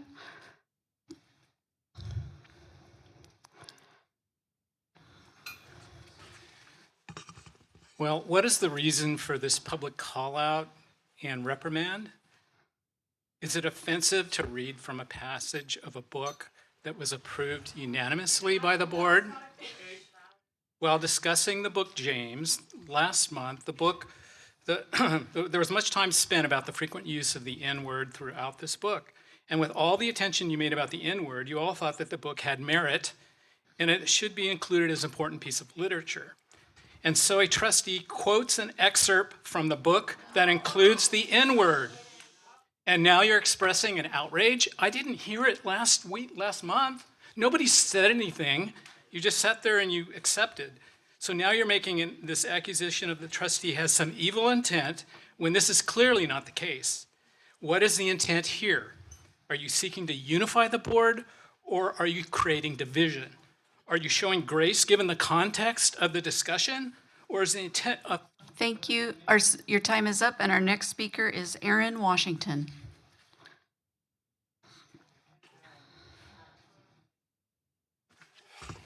And thank you. I'm Aaron Washington, retired Navy commander, 35 years, resident of San Clemente. This whole topic is just disgusting, I'll be honest with you. I sit here, I know if I was on your board, maybe the only African-American on there, I would have strongly talked you out of putting this on there. The N language has it should be nowhere there. We don't need it. The division that is brought is already bad enough. I have a hard time understanding that you can hear it and get offended, but you can read it and not be offended. Trustee Balocos, you should not be censored, but you guys need to work together and figure this out. And remember, you all approved this. Shame on you. You approved it, but you need to work through this. This division that we have and all this, no one feels the N-word more than me and a few others in Orange County. I'm one of a very low percentage, but I do not identify to the N-word. All right, so you guys work that out. Our next speaker is Pam. Ladies and gentlemen, if we could please, no applause. Pam, go ahead. Tonight, I'm here to call out the corruption that's now creeping into CUSD. It's called lawfare, the abuse of our legal system as a weapon to silence, intimidate, and destroy political opponents. This isn't about justice. It's about weaponized government being used against parents, trustees, and anyone who stands in the way of the radical agenda. Thanks to Trustee Christy Castellanos, lawfare has now been unleashed on our district. Instead of focusing on education, the school board is being forced to waste thousands of taxpayer dollars to defend itself from fabricated scandals designed to create fear and chaos. It's an abuse of power, plain and simple. We stand up, we reject these dirty tactics, and we demand our district return to its real mission, putting our kids first and keeping Our next speaker is Lynn, and Lynn will be our final speaker for this topic. I wish I could bring it home, but I'm just another speaker who's here to talk about racism, and I'm sure everybody on this board has been through training because it's an important topic. But our community is ensuring that our schools place inclusivity and respect for all students. But the witch hunt that Trustee Castellanos has started is the exact opposite. It undermines that commitment and wastes valuable resources. The chaos she's trying to create is a political stunt and lawfare tactics.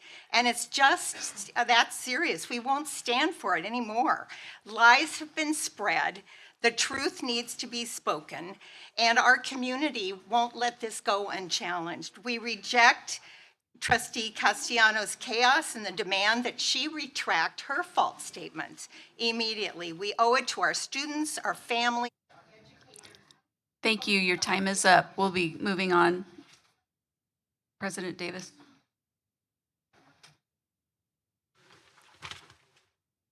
Thank you. Okay, trustees, discussion? Comments?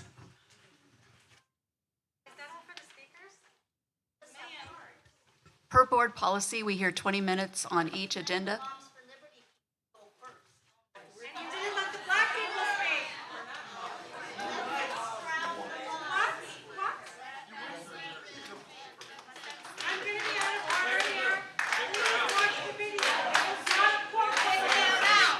We're going to have the superintendent explain how the process works. Ladies and gentlemen, please have a seat. And we're going to have the superintendent explain how the process works. Thank you. Excuse me, I think we're going to need to escort her out, please. Thank you. Board policy on speakers is that there are 20 minutes allotted for an on-agenda item. For oral communication off agenda, it's 20 minutes, and then the rest would be at the end of the meeting. For on agenda, it's 20 minutes only. That's the board policy that has been in place. Cards are handed out on a first come, first served basis, period.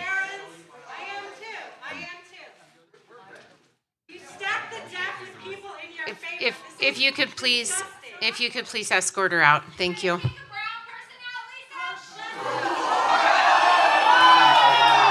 Okay, ladies and gentlemen, if we could recess. Do you want to recess?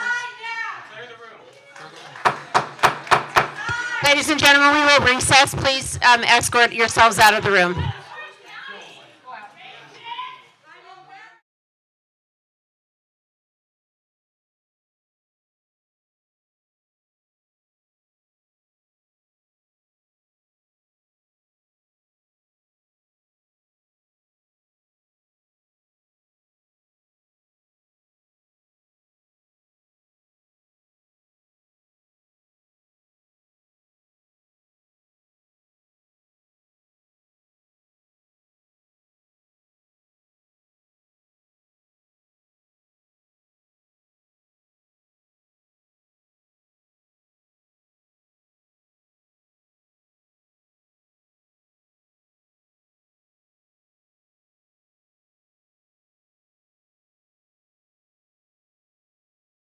And come back in May, and then the resolution for censure to be amended to add names to it for different reasons or different cases, that would happen at that point.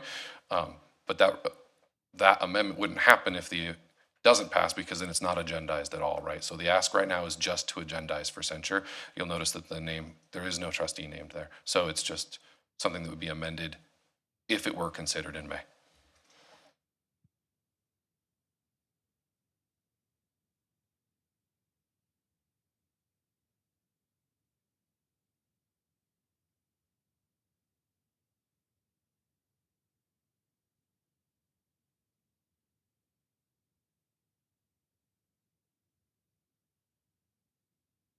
Okay, now we're moving on to discussion. Trustees?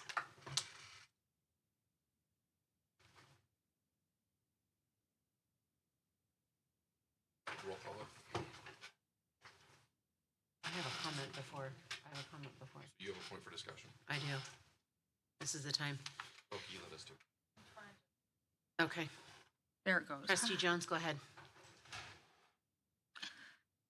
Pardon me, I just have to bring up my notes on my phone. So there's been a lot said tonight and in emails and such about, I think I would say manufactured outrage.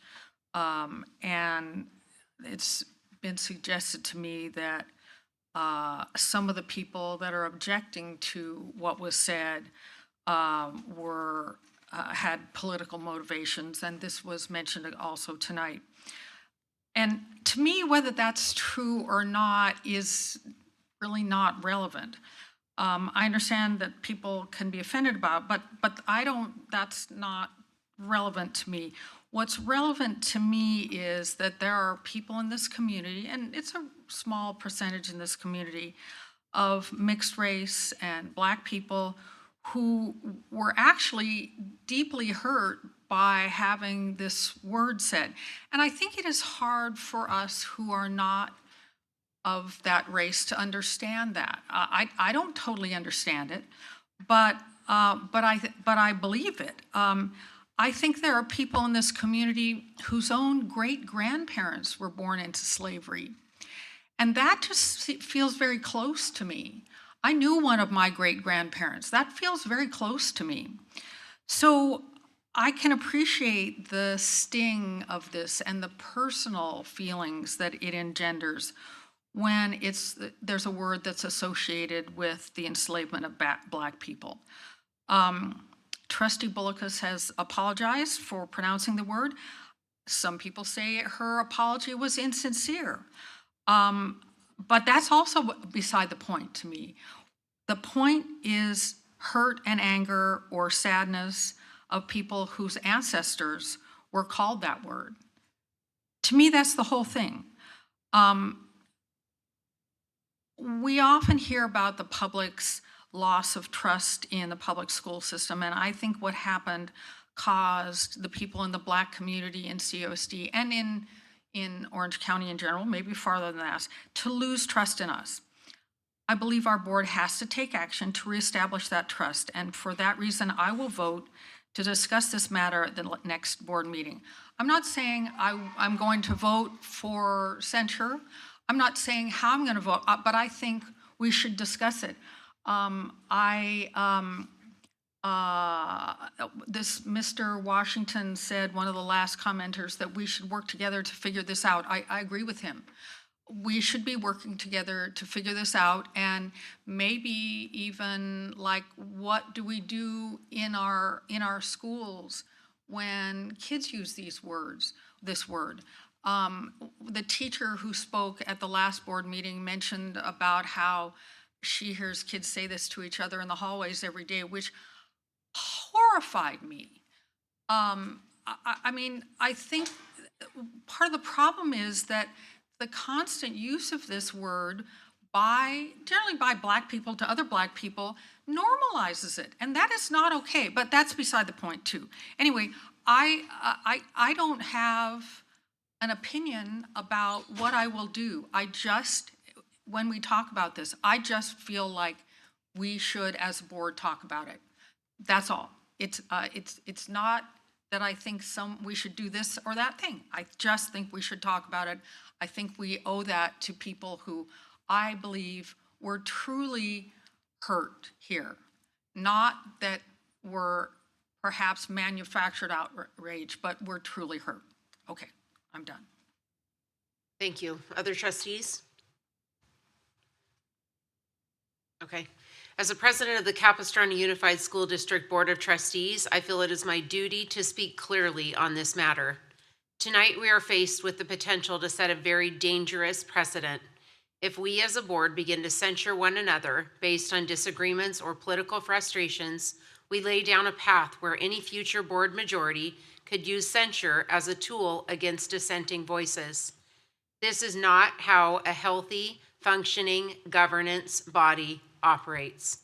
It undermines our ability to have robust, honest discussions and ultimately harms the community we are elected to serve. The act of censuring a colleague over differences does not strengthen this board, it weakens it. It erodes the principles of collaboration and mutual respect that are critical to effective leadership. We must not allow short-term frustrations to drive long-term damage to the institution we have been entrusted to protect. I must also raise an important concern. This board recently approved a book that has been generating significant division and contention, both within this boardroom and throughout the broader community. When we see the kind of chaos and hostility that one decision has unleashed among adults, it raises serious concerns about whether this is something we should be exposing to our students. If the adults cannot model civil discourse and responsible leadership, how can we expect our young people to learn it? Our responsibility is to protect children, not just from inappropriate content, but from inappropriate behavior by the very leaders they look to for guidance. We must hold ourselves to the highest standard. As board president, I urge my colleagues, do not set a precedent that we will turn future boards into political battlegrounds. Let's demonstrate leadership, maturity, and respect for each other, for our community, and most importantly, for the students who are always watching us. In your comments, President Davis, you just said honest discussions. That is exactly what this agenda item is about, is to have an honest discussion. But you're not allowing the board to have a discussion. So you're using board majority to silence the discussion, is what you're doing. You just said it. I want to have an honest discussion. That is all I'm asking. That is what Trustee Jones just reiterated. I want to have an honest discussion. They deserve that. They have been hurt by words that were said on this dais. That is all we owe them, is to have a discussion, whether we move forward, whatever we decide to do. That's for the future to decide. But you're not even allowing the discussion to happen. Let's go ahead and bring James back. That is not going to bring trust back to this district or this board. You cannot move this district forward when they don't trust the board. It's very simple. I've had to step back a lot and really reflect on what I can get done and what I can do here. I want to do lots of things but that's an I, right? But I have to put that aside because I have to compromise and create the we. And I'm completely willing to do that because that's the only way to move students forward. I agree. We need to. You're not agreeing because you're not. I do agree. I may not not even agree. allowing for a discussion to happen. Trustee Castellanos, I do agree that we need to move this board forward, and we are doing that through governance work, and we need to do that as a board. It won't happen. It won't happen, That President is, Davis. It that's won't your choice. happen. That's your choice. It's not my choice. It's That's what your you're choice. choosing. Trustee Castellanos, we can have a separate discussion if you'd rather. I know, but but as you a don't. board, You don't have the power to silence me. I have a microphone. go I right can ahead. say You're what welcome to speak as long as you'd like. I was given the responsibility from my community to sit on this board. I was voted in just like the rest of you. I won a campaign. I won an election. And the people of Aliso Viejo said, we have faith in your leadership. That is what was said to all of us, to work. But I have said I am willing. I will work as a team. I will put kids first because at the end of the day, that is truly what I believe. I truly believe that. This is not, and I want to reiterate it, it is not a political agenda. It is not. You know me, Trustee Jones. I have sat on this board with you for 5 years. This is not politics at play. This is about kids and leadership. And leadership is hard. And it's not like sitting in those seats out there. And it's not like being a mom, and it's not like being a teacher. It is hard work up here, and it is probably going to get harder. Because if we don't come together as a board and unite ourselves, we can't do it. We can't move this district forward. We just can't. It's not possible. It states it in the book. Districts do not move forward when boards are not unified. Trustee Bullicus? Trustee Castellanos, if I felt you were earnestly wanting to have a discussion, I would certainly have it. but you brought those people tonight. You have slandered my name. You have run it through the gutter. You have asked for my resignation. You have Trustee Krista, social media. No, that is political theater. So I can't trust that we can have an honest conversation, because I have had that in my community. And like you, they support me. The emails and the texts I've received is they know my heart. And if I made a mistake and I misspoke, they understood what I was trying. They listened to the whole message, the whole conversation. And you couldn't get out of that conversation that I was against the book, against blacks, against slave owners. But that is the direction you took it. That is the direction that happened that night as of 10 o'clock when this meeting ended. It started all over social media.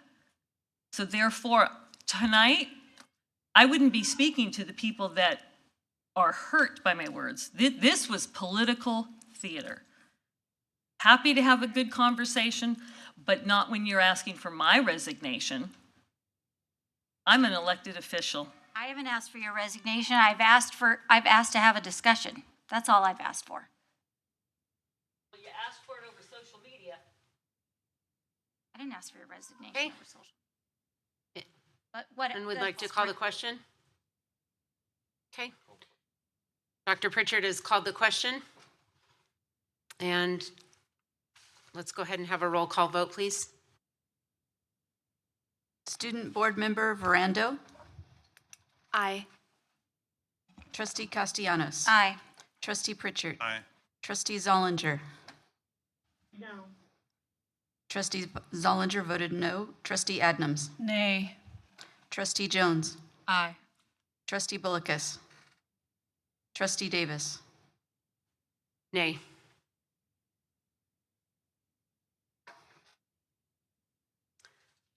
The motion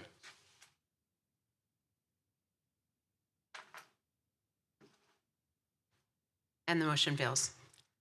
We'll move on to 12B, award of request for proposal number 4-2425. May I have a motion to? Stop. Can I let the deputies clear it? We need the deputies to clear it.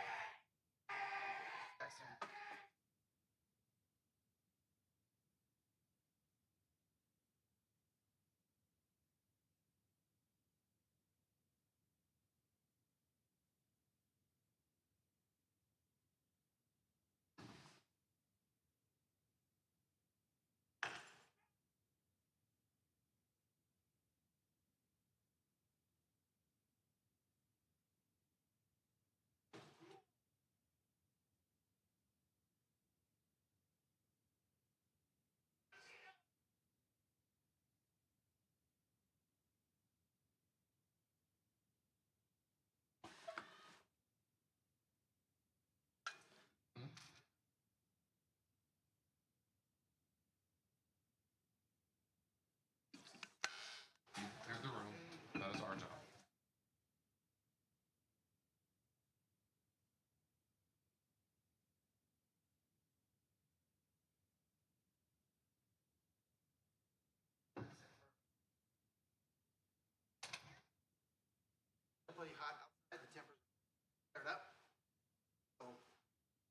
You're asking for me, I would propose we move forward as we can and let them be outside. The deputies have said it's not.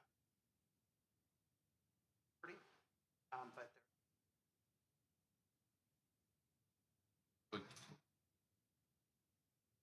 We're not clearing that. Because they're not. Yeah, we won't be. so I don't think we need to clear the parking lot. There's no cards on 12B, if that helps. Out of about 50 right now. Out of about. So like 100 people have left.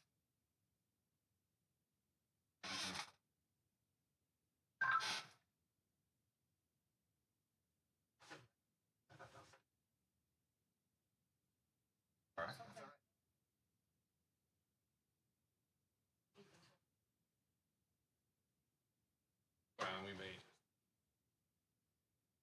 only if it can be done. Right. Those people might not even be. Right. Know how it's going out there. May I have a motion to approve the award of request for proposals number 4-2425, Crisis Alert System, CENTEGIX, California, LLC? So moved. Moved by trustee Adnams, Second? second by trustee Bolkus. I'd like to recognize Clark Hampton, Deputy Superintendent, and Greg Merwin, Associate Superintendent, Student and Support Services, who will present the item.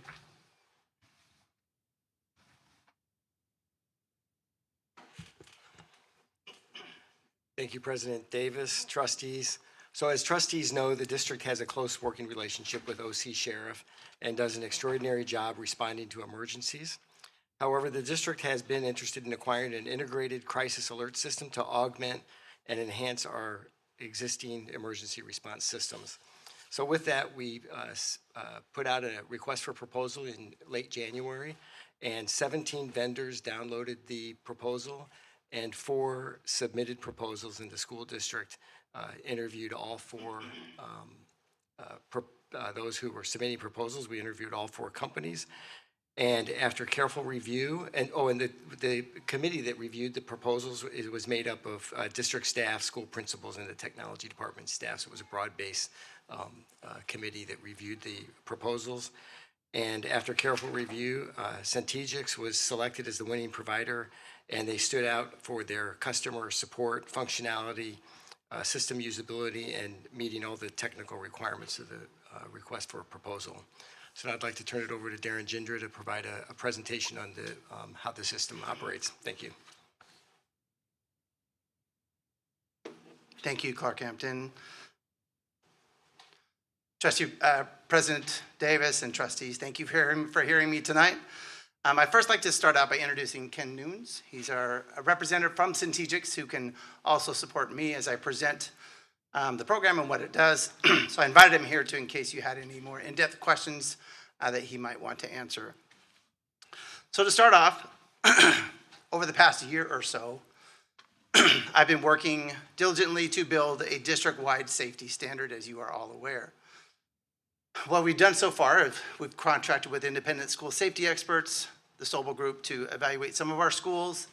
We've collaborated with law enforcement partners. We've done some research in school safety, averting targeted school violence, campus safety assessments at all of our school sites. I've been to every one of our sites so far. And I'm currently in the process of meeting with each principal to go over their assessment. That will be completed by year's end.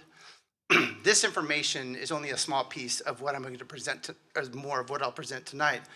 But this will be explained more in depth in the upcoming workshop during a closed session meeting with you guys. So, moving forward, currently our school district, like I said, does not have a crisis alert system that is usable. In July of 2030, it's written in education code that all schools in California are encouraged to be in compliance with having a crisis alert system. So I want to introduce CENTEGIX to you. Through the RFP process, this is who we've selected. A small note, if this is approved, we will be the first district in Orange County to acquire something of this magnitude. The system is very simple, and that's what I like about it. It's very, very simple. You know, when a panic moment hits for whatever reason, your fingers go numb, they tingle, you can't hit the keys on your phone so easily, your brain maybe freezes up a little bit, but if you just had to push a button because I need help, that's what this system is. There are 2 types of alerts. So I'm gonna start with the first one. By the way, you each have one of these test badges in front of you, and that's what every employee in our district will receive. Over 5,000 of them will receive. So when they're at their school sites, ranging from the custodian, the campus supervisor, the paras, the teachers, the administration, everyone, every employee will have this that they will wear with their district ID. We start with the first of the 2 types of alerts. It's 3 clicks. You could try it on your safety badges there. If you click it 3 times, it's going to vibrate. That will show you that the signal's been sent and help is coming. So when we talk about 3 is me, that just means that lower level thing on campus that I just need someone to come help me now. There's a fight. There's a medical emergency. Somebody fell down and is hurt. I need backup. I see a person that is walking on campus that I don't know, but I don't know that I want to just go confront the person, so I'm going to ask for someone to come help me. That will increase that safety tremendously. So we're empowering those teachers and those staff members to just be able to say, you can get help by just clicking a button. When it's clicked, okay, the site admin team or the response team, usually will be the administrator, and somebody probably in the office who's at their desk the entire time, will get an alert. And it will pinpoint exactly within feet of where that badge has been depressed, that I need help. It will also open up an incident on the system, right? So then the administrator responds to the location, assesses it, figure out what's going on. Do I need to escalate this to a shelter in place? What do I need to do from here based on the situation? So there's immediate response to the staff member about what's going on. When we talk about the alert and the incident that it creates data. When we talk about that data-driven system, right, like PBIS and those other things, this produces data that we can use to enhance our safety at our safety programs at our school. This is from 2223 in another district, a 70-site school district. When you look at behavior disruption, right, they're going to close that alert out and put some data into it. So we can now figure out what is happening where these buttons are being pushed. Now that's going to be the majority of what happens with this system. It's the 3 clicks, I need help. Keep in mind there's going to be training on what 3 clicks means. It doesn't mean I need to go to the bathroom really bad and nobody would answer the phone. It's a little higher than that, but I need help, is what that means, right? So we can use this data to help augment our safety programs. Now let's talk about the ultimate. That fear that we know we all have, that everyone has, about that shooter, that active threat on campus, where you see the gun, you see something bad happening, and we need to lock down the school. That's a very powerful decision. That's a difficult decision to make. But with training, it's going to be there for all of our staff to be able to initiate. That's 8 clicks. No, we don't expect you to count to 8 in an emergency when you're panicking. That's very difficult to do. But you're going to click it until the alarm sounds. Once it goes, you know you've activated it, and it's going to go into a lockdown. This is actually what happened at the Appalachia High School shooting in Georgia. This system was in place there. There was a teacher who was actually walking back to the office, heard a ruckus in the classroom, and was about to go into to calm the thing, but then the lockdown took place.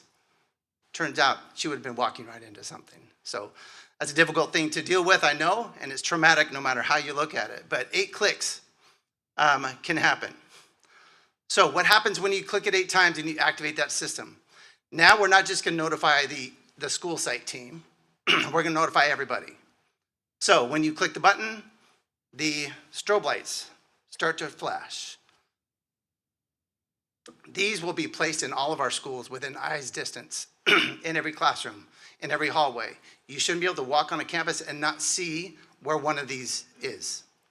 It will be activated immediately. Then simultaneously, an auditory cue comes on. It's a pre-recorded message. So the administrator doesn't have to get on the PA, go find the PA, punch the code in, hey, lockdown, those kind of things. It's a pre-recorded message that just comes onto the screen. You notice the lockdown screen in that computer face.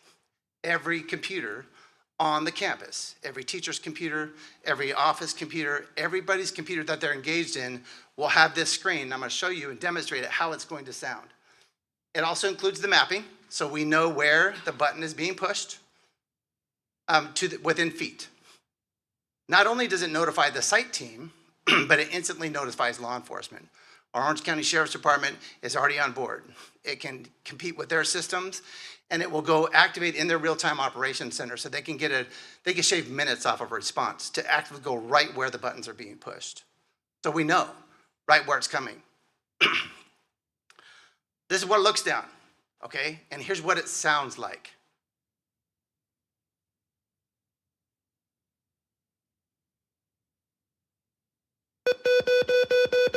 I'm teaching, and this happens. Lockdown. Lock the doors. These flash. Stay away from the windows.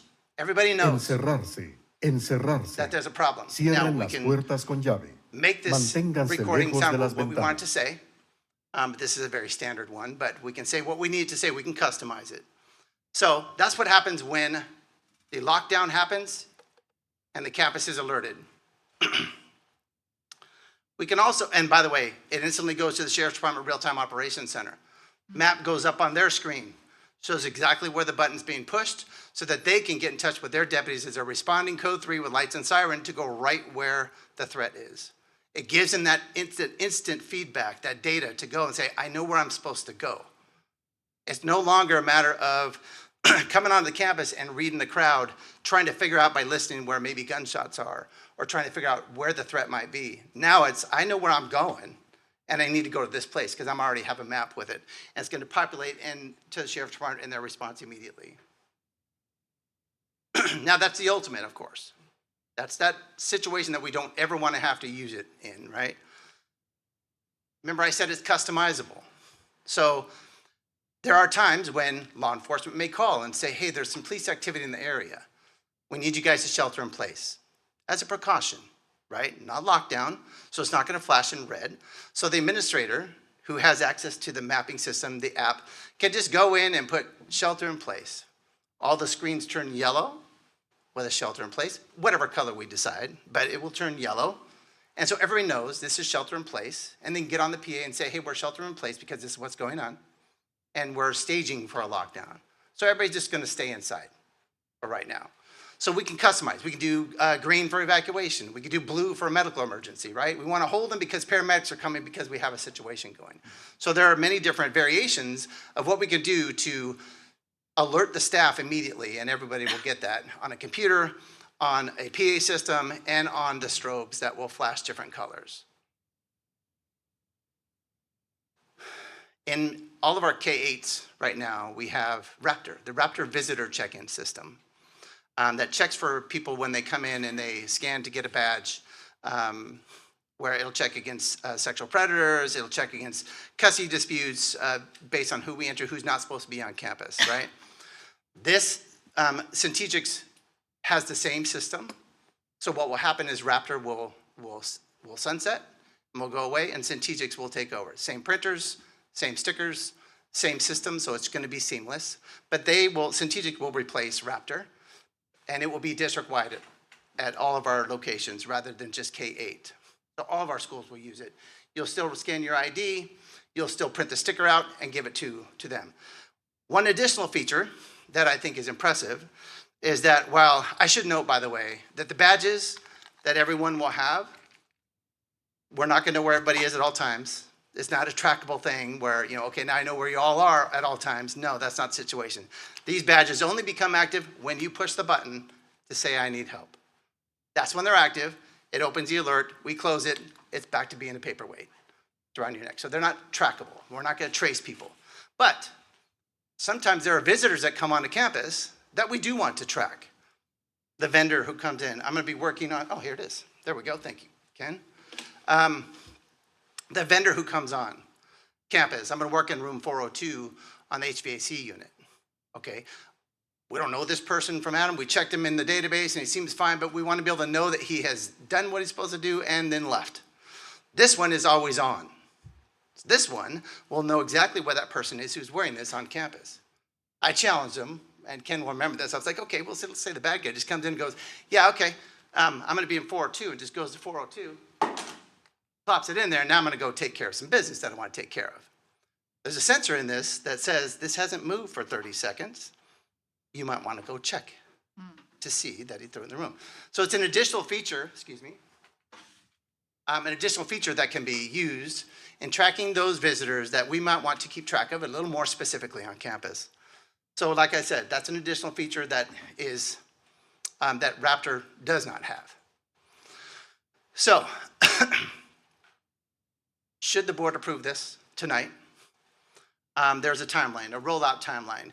During the spring and summer of this year, we're going to spend time installing the hardware at each of our schools, and it's just simply this. Remember, simple system. Installing the hardware, and then in July, when our administrators come back, then we're going to train them a little more in depth so they understand the system completely, because remember, they're going to be responding to the mapping thing. They're going to know how to escalate it to a shelter in place. They need to know a little bit more in depth detailed, and the CENTEGIX staff was gracious enough to come and train our administrators so that they know how to use the system. And then in August, when teachers come back, we will simply give them some training on here is your badge, here's how it works, here's where you will need it, and it will be ongoing to kind of have them learn so they understand, okay, I know when I need to push my button, I know how I need to do it. But it's just simple, okay? And so we're gonna train those teachers, and all staff is gonna get this, including here, 62 sites. So should you approve this tonight, you're gonna build the confidence, you're gonna empower over 5,000 employees to be the eyes and ears to protect our kids. Thank you. Any questions? Trustee Bolekis. M&O, if they're going out to do a repair or anything on site, will they have these or they will go into the office to check out one? Great question. So every employee who has one of these badges, it will be active at whatever site you're at. So for example, I go to Tesoro High School to visit for the day, okay? And I see something I gotta do and I need help. I click it 3 times. It's gonna go on the site administrative team map at Tesoro. It says Jindra is right over here by 200 building, needs some help. They're gonna respond. If you guys have them, you'll be at a school site. I see something, I need some help, and something's going on, you'll click it. It'll say Judy Bolekis, I'm right here. It'll say Gila Jones, you're over here by this side. Whatever campus you're at, where the system is in place. It does not, as soon as you leave, it's not gonna measure, to quote Dr. Brown, it's not gonna, you can't be at Costco and it's crowded and somebody bumps your cart wrong and it's crowded. You can't click the button because I need help at Costco. Doesn't work. So it will work at every site that has this system in place. The way it works is that these are also tracking beacons. They also flash, but they'll triangulate exactly where the button is. Now, each badge will be assigned to a person, so that person's name will pop up wherever campus you're at. Did that answer your question? So short answer, yes, M&O staff will have them. Yes. And they won't need to check into the office to get a guest badge. They will have their own badge, just part of their ID badge sitting right behind it, and it will be active at whatever site they're on. It's Substitute teachers flexible as well. like that. Substitute teachers, they show up for their teach, they're gonna be assigned one as well and shown how to use it. So, wait a minute, just before we go on. PTA, having meetings at the schools. So they will check in the office and get one of these? So that will be something in the rollout that we will discuss and how we want to move forward because of the employee name to make sure that's going to work. Yeah, I mean, technically, they would still do the same system they have. They would check in with Raptor, get their Raptor sticker, right? Now, I've talked to PTAs, and when we sort of previewed this after it was announced on the agenda item, they could fund additional guest badges. So they could have a PTA set of guest badges if they wanted to. They're not all that expensive. We will give every site a certain number of guest badges because we don't have that many guests that we need, high target guests or high value guests that we have to track around, right? So, but if PTAs want more, that's something they could fund each individual badge. The badges aren't prohibitively expensive. As soon as they fund the badge and they get the badge in, it works in the system. So PTAs could do that, but we won't be assigning PTA people their badges because they're involved in the first year, but then they're not the second year or the first couple months, then they stop not coming. So they would be the guest badges if they wanted them. No, this replaces Raptor as well. Replaces Raptor, same system. It'll have it also has a sticker and a background checking system also. So there's a sticker Yes. for visitors. Correct. Trustee Jones? Trustee Jones?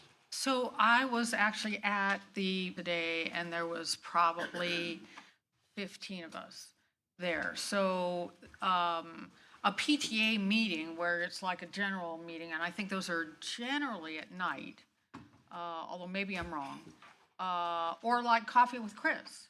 You're going to need a decent number of them, right? Choose the stickers like we do now. Okay, so for some people, all right, I understand. They won't be able to call for help on their sticker. No. Right. Darn. Trustee Castellanos? No, I'm not done. Sorry. Okay, go ahead. no, No, you're not done? Let me finish, yes, if you don't mind.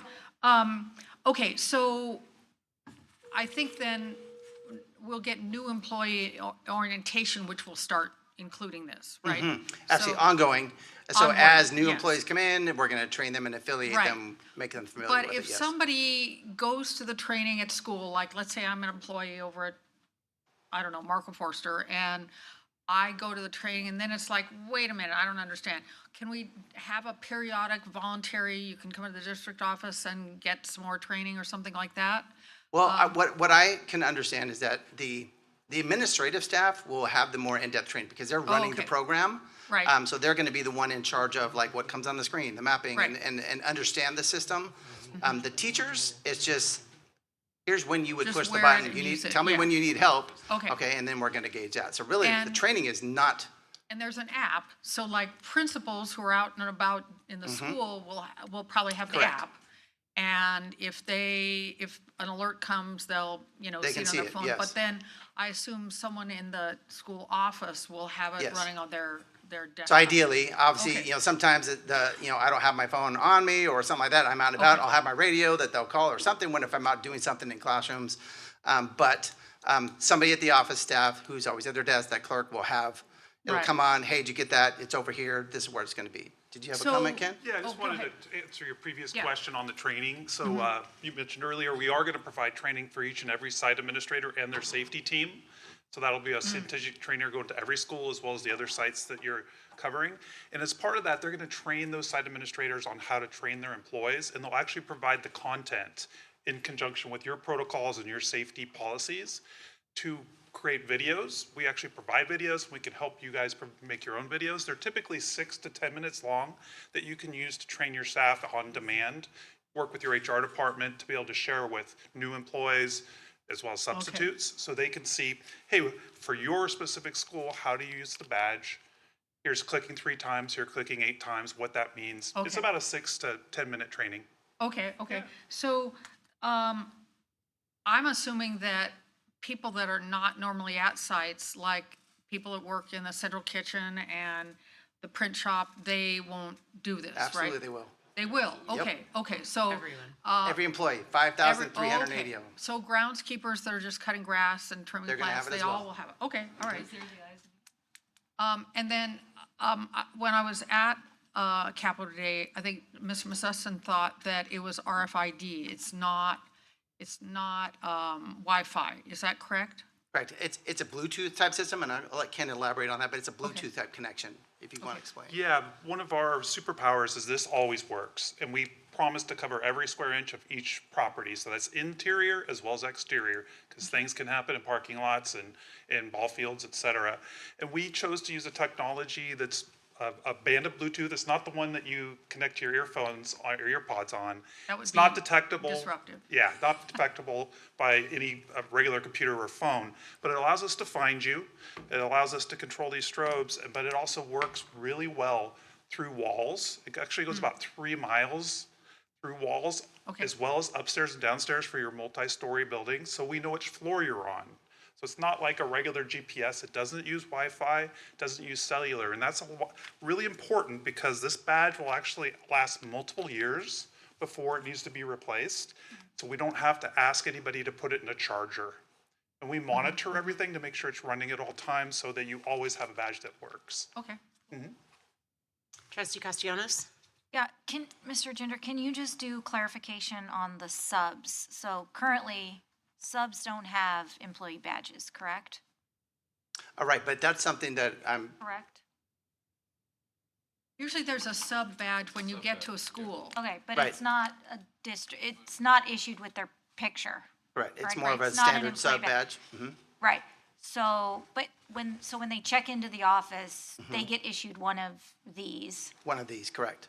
and then they will be trained along Instructed, with the rest. Correct. Before Their name will be associated with it, so we know it's them. And then they will go throughout their day. So they'll receive some instruction on here's what you need to do if you need help, or if you see something, the basic instruction of what you need to do. So they'll get the training on that site. And most subs have been repeat They're when they go to repeat, school. yeah. So I know how to do that. I know what that means. Or they It's the stick to newer the ones that site. we need to kind of really talk about it more thoroughly with. Okay, and then you mentioned principals having access to the app. But do teachers have access to the app, or is it just, No, notifying them if they're through their The computer app, system? and you can correct me if I'm wrong, but the app really, what the app is, it has the mapping feature on it where I'm gonna know where I'm supposed to go.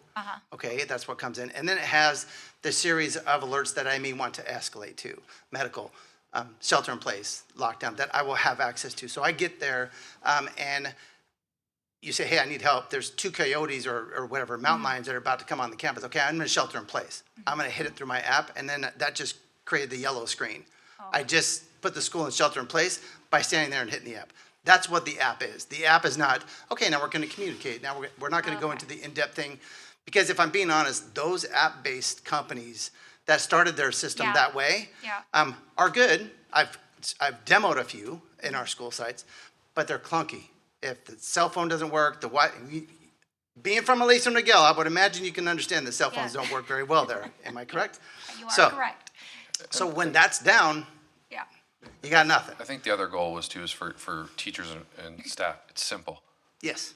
3 Push is your button. something small, 8 is something huge, right? And 8 isn't 8, it's as many as I have to push until I see red lights everywhere, right? So, I talked to Mr. Ginger about this just because being in the classroom every day, right? My campus is huge, so it's acres, right? And so I would never know, like we have a lockdown system, but I don't know what does that mean, right? So when I'm told to lock down, I don't know as a teacher where the actual situation is happening, and it's going to happen, as we've talked about, very quickly in a matter of seconds. I don't know if it's in the 4-5 building, if it's in the 2-3 building. Like, that's the thing that concerns me most as a teacher.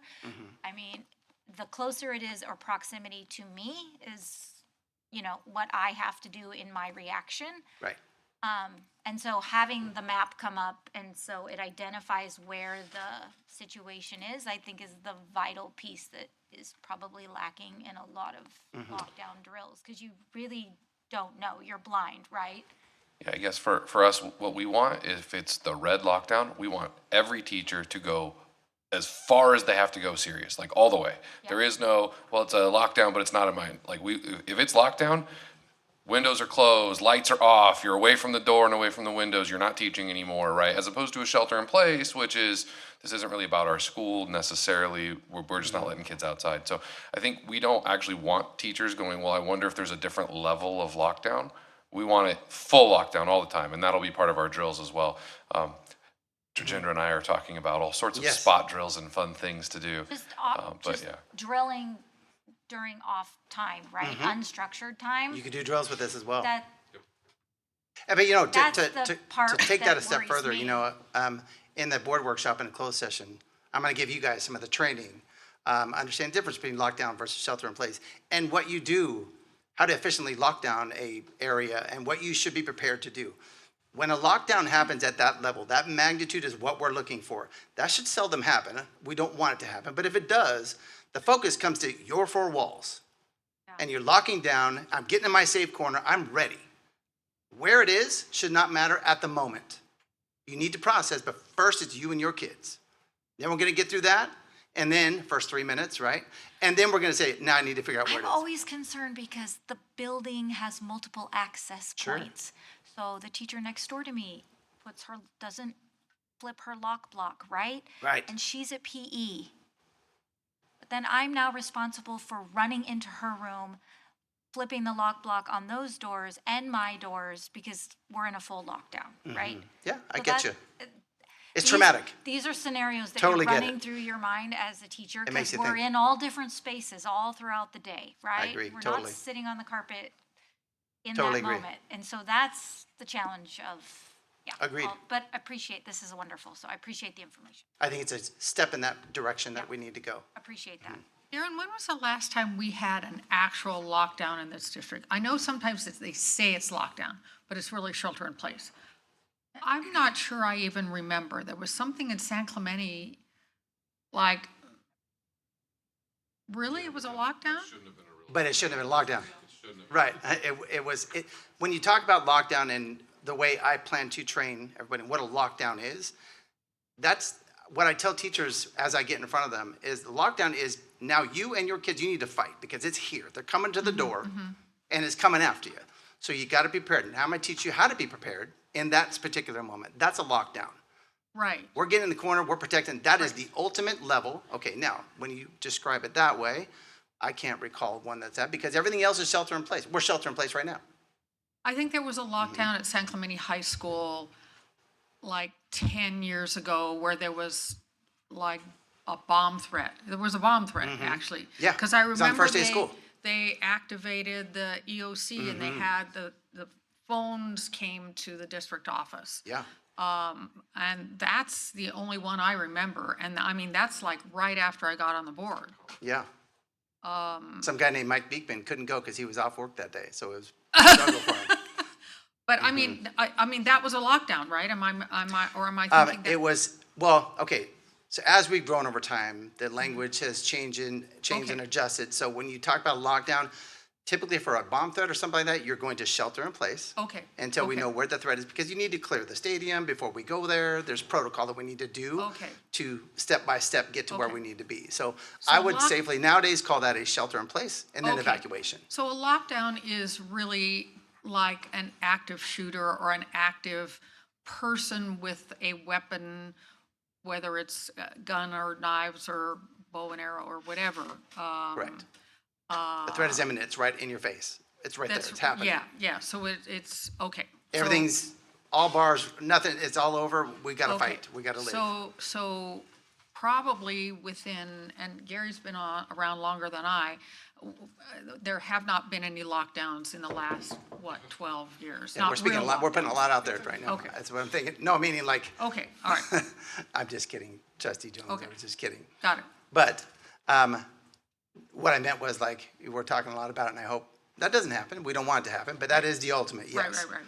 Okay. We have more training planned for you at the board workshop next week. So Absolutely. if your questions are lockdown, shelter in place specific, you're getting a ton next week. So you can hold on that and we can stay on CENTEGIX. Okay. Yeah. And is there a distance from the monitors to the lanyards? So I'll let Ken kind of step in, but ideally, from what I know, is that they're within eye shot. So within a large campus, I'm going to see say the two right district here. office, Yeah, I'm going to know, right. yes. So it's, am I Hundreds. correct in that? Yeah, I'll just share our methodology. So probably we want everybody to be able to get visual and audio alerts, and you saw some examples there. So these strobes will be in every single classroom, as well as all of the public areas within the buildings, like this room might have 2 to 4 of them. So we want to make sure that within about 30 to 60 feet, which is most people's visual range, depends on obstructions and things, but we'll come out and work with your facilities teams to make sure that we're getting it in the right places. We'll typically install anywhere from 80 to hundreds of strobes. They're wireless and battery powered, so they last for 5 years. We monitor and maintain them with our crews. So this isn't a burden on your IT and your facilities departments. And so we're watching them to make sure they're working at all times and ensure that you always are covered for safety. They're also battery backed up as well as internet backed up, so that they can talk to each other even if your power is out or your internet is down. Safety and these badges still work, still connects to local law enforcement if needed. But most of the time, these badges are used like 95% of the time for medical issues, fights, physical assaults. Heart attacks. There's over 7,000 heart attacks at school in America every single year. Over 800,000 documented physical assaults in schools. That's where this gets used for rapid response on everyday incidences. And that's our everyday value. It also trains people, because it gets used in an average school 2 to 3 times a week, it trains people if they're unfortunate enough to actually see somebody they think is an active shooter. They're actually going to be able to push this button and close down and lock down that school. Thank you. Other questions, comments? Okay, and Ms. Hayes, can you please call the roll? Student Board Member Verando. Aye. Trustee Castellanos. Trustee Pritchard. Aye. Trustee Zollinger. Trustee Adams. Aye. Trustee Jones. Aye. Trustee Bullicus. Aye. Trustee Davis. Aye. Motion passes 7-0. Thank you very much. Thank you.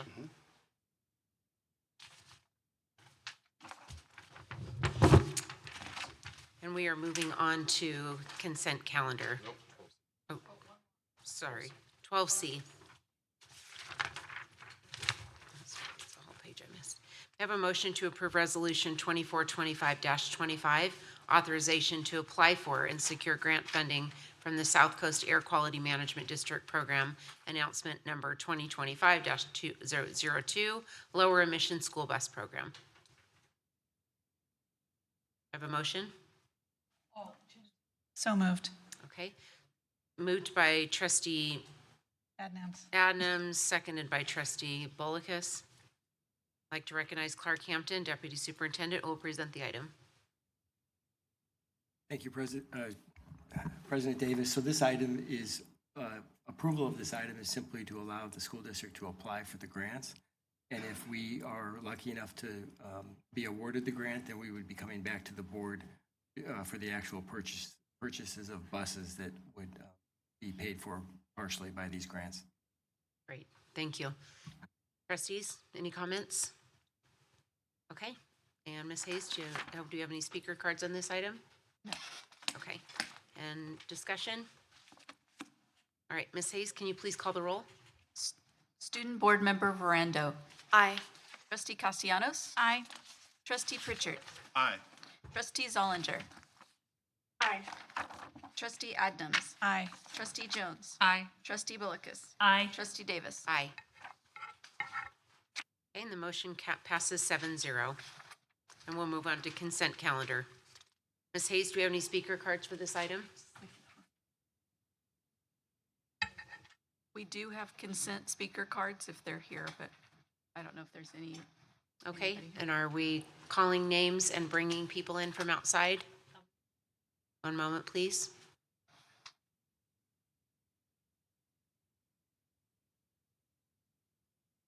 There are 5 speaker cards. 15 minutes.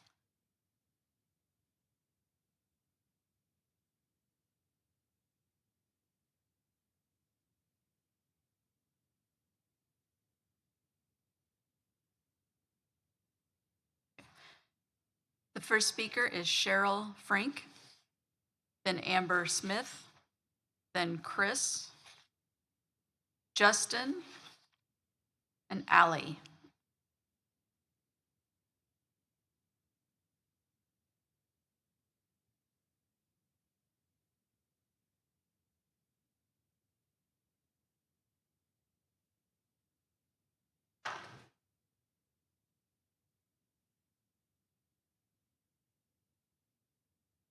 Let me do it one more time. The 5 people who filled out cards for consent are Cheryl Frank, Amber Smith, Chris on item 15G, Justin, and Allie. Okay.